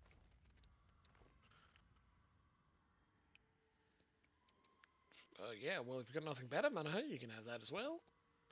And of deflection, but I think this gives her might already. Yep, it does. Melee damage bonus. Gorgeous. Special afflictions. Let's give her overseeing because it gets extra AoE. Sneak attack bonus she doesn't need. Fenwalker's Zealous Command. Nope. Not something she can do. Stability. Sturdy is probably best. And one of these suppressive afflictions. Someone had an extra sneak attack damage bonus on gloves. Spell damage. Accurate. There you are, sneak attack bonus. As opposed to stealthy. Yeah, you're fine. She's got the cloak for stealthy. 10% damage to flank targets. Sounds great. Let's go. Hey. Because it is 10 minutes until we finish this stream, and I'm pretty sure we can finish the White March Part 1. So let's get on with it, huh? Right? If we have to run a little bit over to finish it, I think we should. We've been in this first part of the expansion for quite some time.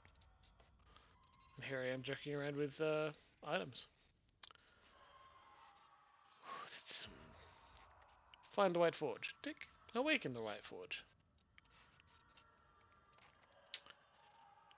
Bones, chipped but whole, have been swept into a pile. If you say so. Got it done.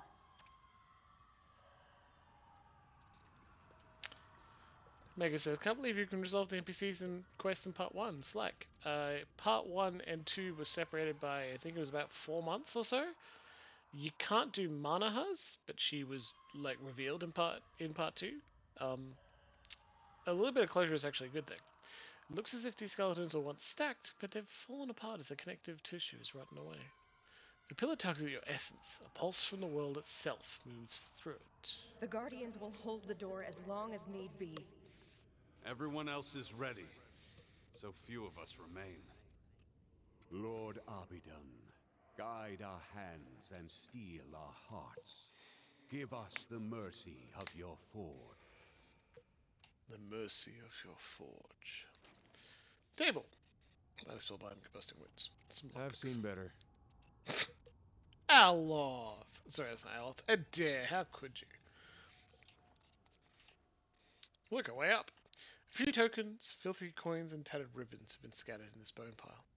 The interior of the forge is crusted with dark, rippled stone. A large stone dragon skull stands silent vigil at one end of the circular chamber. Within its maw is a network of steel dividers, tubes, and vents, indicating this impressive construction served as a furnace for the White Forge. There's a shallow basin at the foot of the furnace, and in the eye sockets of the skull itself are golden rings, evidently meant to house some manner of gem or instrument. Examine the forge.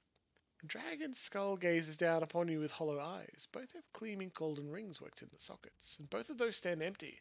In the basin at the base of the furnace, you note a rectangular gap, as if something once sat within. So let's place an address sphere into the left eye socket. With a little climbing, you're able to reach the eye socket and carefully wedge the sphere into place. It fits snugly, and you think you sense a small ripple of energy as the eye is set within. You feel a faint vibration through the skull. It grows in intensity until the very ground seems to shake, loose cobblestones rattling in their settings. You leap from the furnace to confront what is coming. What stirs in the heart of the battery? Good night, Corey. Thanks for joining us. I hope you have a great night, and we'll see you Monday next week. Remember to shout out to us on Twitter or check us out in the VODs if you want to see the end of it. Otherwise, you can send us messages and we'll tell you what happened. What stirs in the heart of the forge? The pillar tugs the essence. A pulse in the world itself moves through it. Same as before. Place another address sphere into the right address socket. You climb into position and carefully set the address sphere into the golden ring at the center. The sphere fits perfectly, and as it drops into place, a peculiar burst of energy ripples outward from the dragon's eye and through you. The air shifts almost imperceptibly around you. The address sphere you've placed suddenly blazes with an orange light, fading from a blinding brightness to the vibrant glow of a campfire. A thin smoke rises from both orbs, and in the depths of the furnace you think you hear the rattling of machinery. Heat. Tremors. They returned.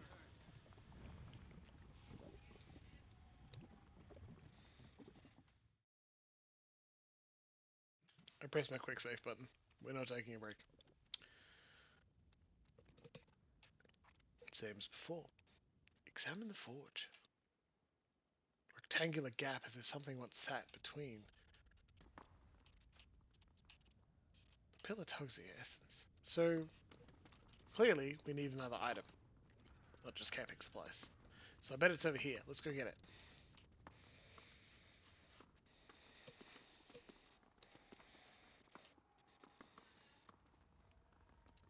My thoughts will be as silent as my feet. Let's go, let's go, Quickly! let's go. There's not much time!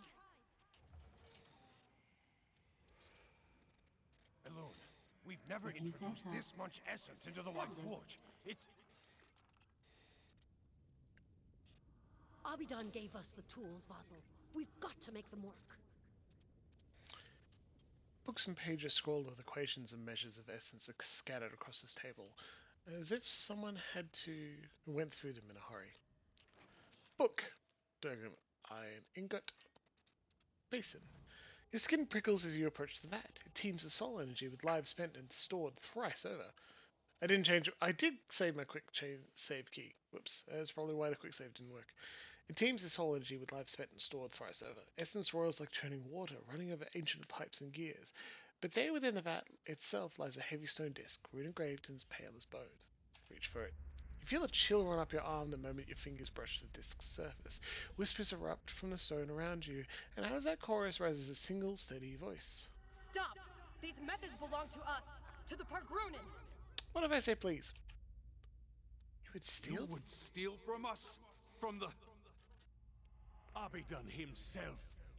You will regret your trespass. The angry hiss surrounds you. You hear a grinding, clicking noise in the hall. Something moans and snarls outside.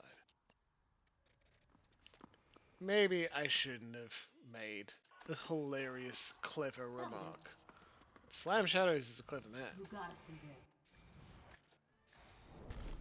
Quit. Come on, Slam. If you're gonna fight something else, go fight these ones. Damn it, Adair. See this? This is gonna hurt, whatever this is. Or not.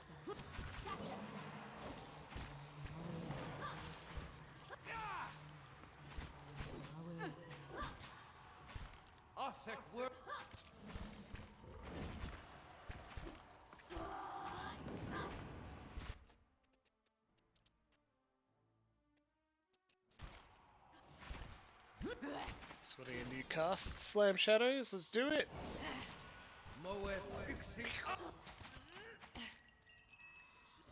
Wasn't too effective, was it? Good night, Gibbled. It's good to see you tonight.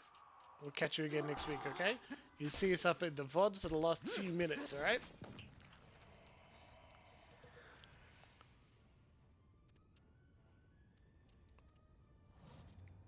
Beep.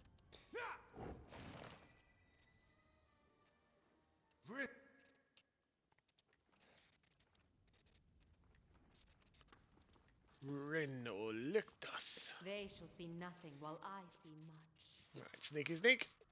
Sorry, spirits. We need to activate the forge again and figure out what killed them. What did the Leaden Key have?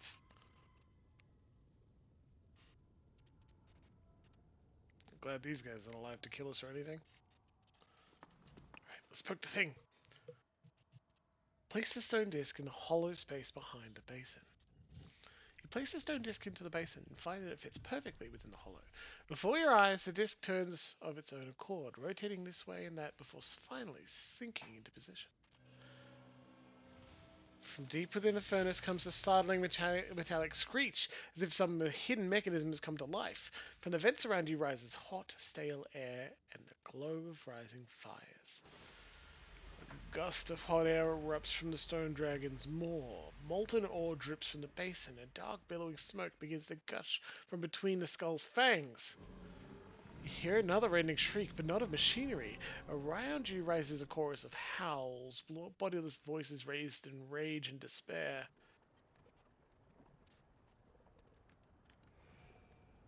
Yourselves, Pargrunen! Defend the battery! Now we fight these.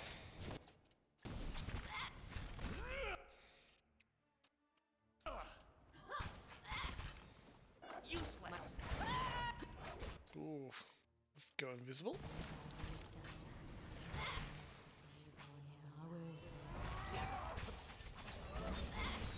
Supposed to last longer than that.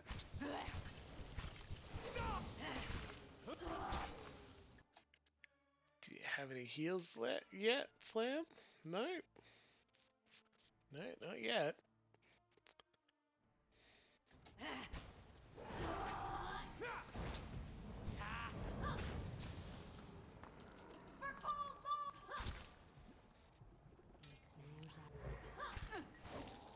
Some of our enemies are charmed. I shall end this.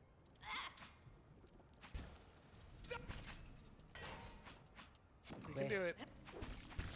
Useless!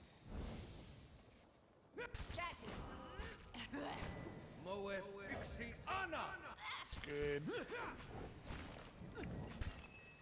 Poor devil is down. Heravius is wounded.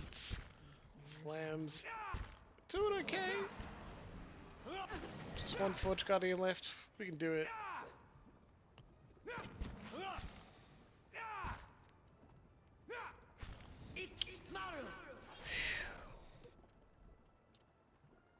Damn spirits. Trying to stop us investigating what's going on. And now, Alright then. you can see it's awake. And you can start some dialogue with it. We're going a little bit over tonight, okay? I want to finish out this part of the expansion. Marauder! Our bodies are dust already. Must you profane holy ground with further violence? Flames roar and whip from within the forge. As they rise, their glow washes the room in a gory crimson light. Did the height of our walls offend you? Did we cross your borders? Sell you weak steel? Tell us, Why did you invade our fortress?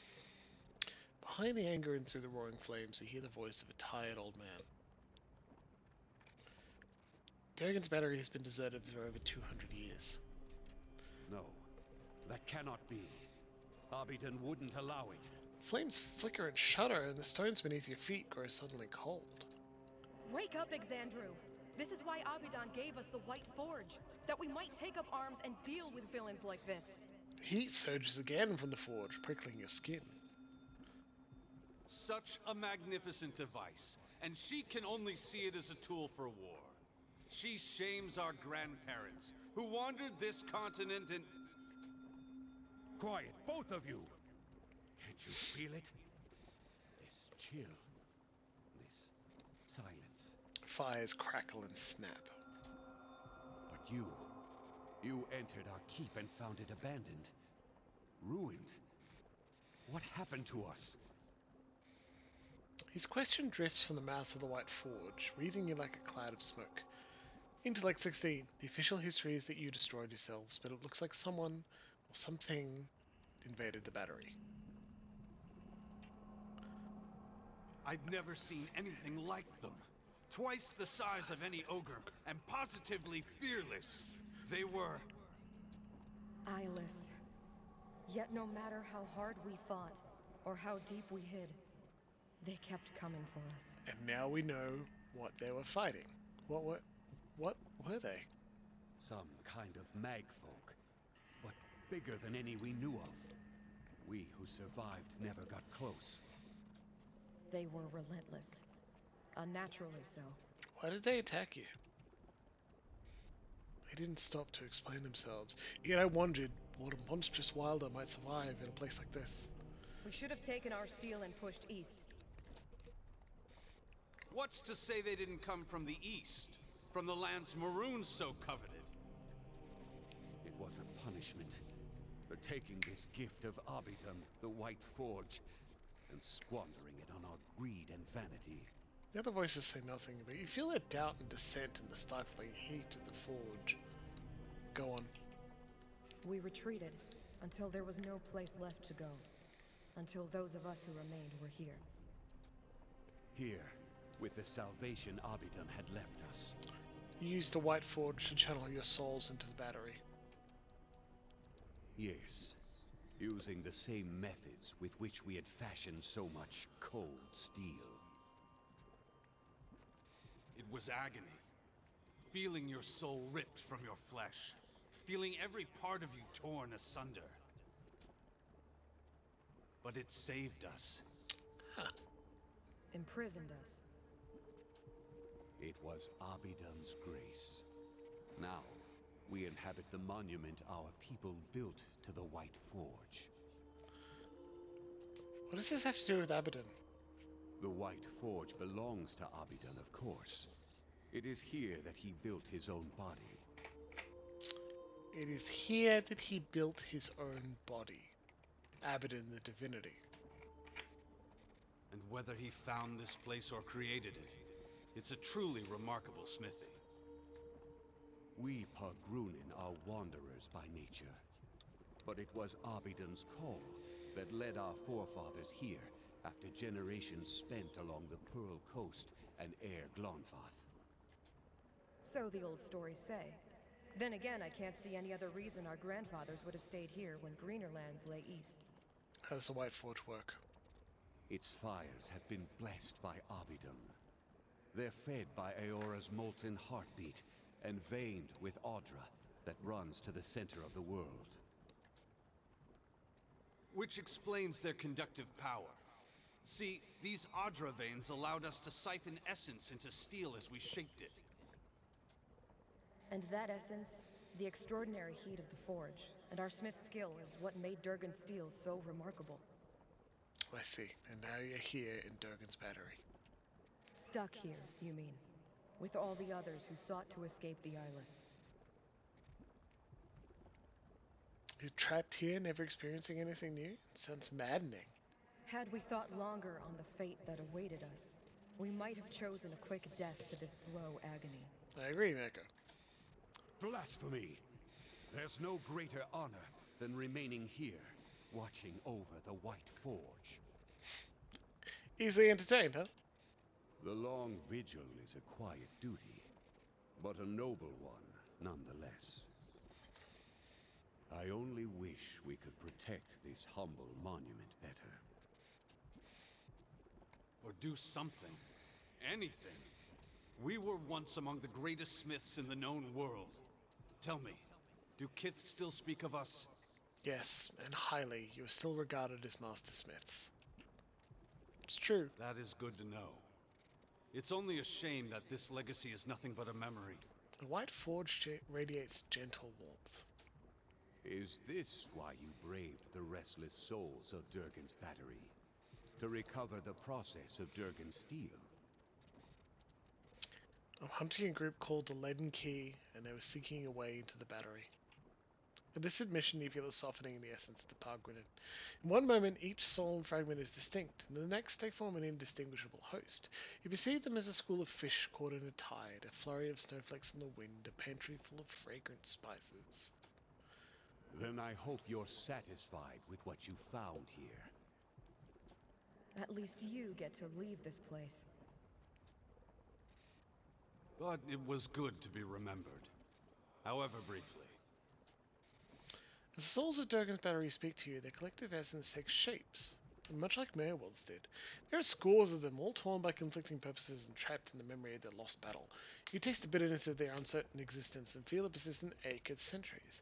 It is a slow, agonizing fate, but you find it in your power to grant them another. 3 options, chat. Those who are still sticking with us, what would you like to choose? 1, 2, or 3? 1.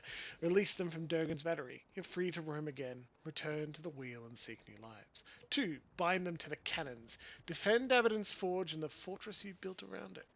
And 3. Bind them to the White Forge. Tend to your legacy. Remain here and lend your skills to others. 1 vote for 1, 1 vote for 1 or 3, but probably 1. Thanks, Loxy. 3 maybe, because they do seem to like the idea of their legacy. They do. Mako adds, but binding souls to things is unethical and immoral. Well, yeah, I mean, they're certainly not loving it. And another vote for 1. That's 3 of our common voters tonight. I know Corey and Kibbled have gone to bed, so we're going to stick with 1. Let's do it. Release them from Durgan's battery. You're free to roam again. Return to the wheel and seek new lives. You perceive the tenuous connections between the souls and the battery. As you sever them, their souls cry out, some in relief and others in rage. Pressure builds in the ether, which swarms with essence and energy. You cover your ears and grit your teeth against the devastating hum that builds in the core of your soul. Quest complete. The White Forge. The White Forge is now available for use. It has a unique ability to refine Durgan iron ingots. Multiple ingots are required to create a single refined ingot. After refinement, these ingots can be used at any time in enchanting recipes to augment armor and weapons.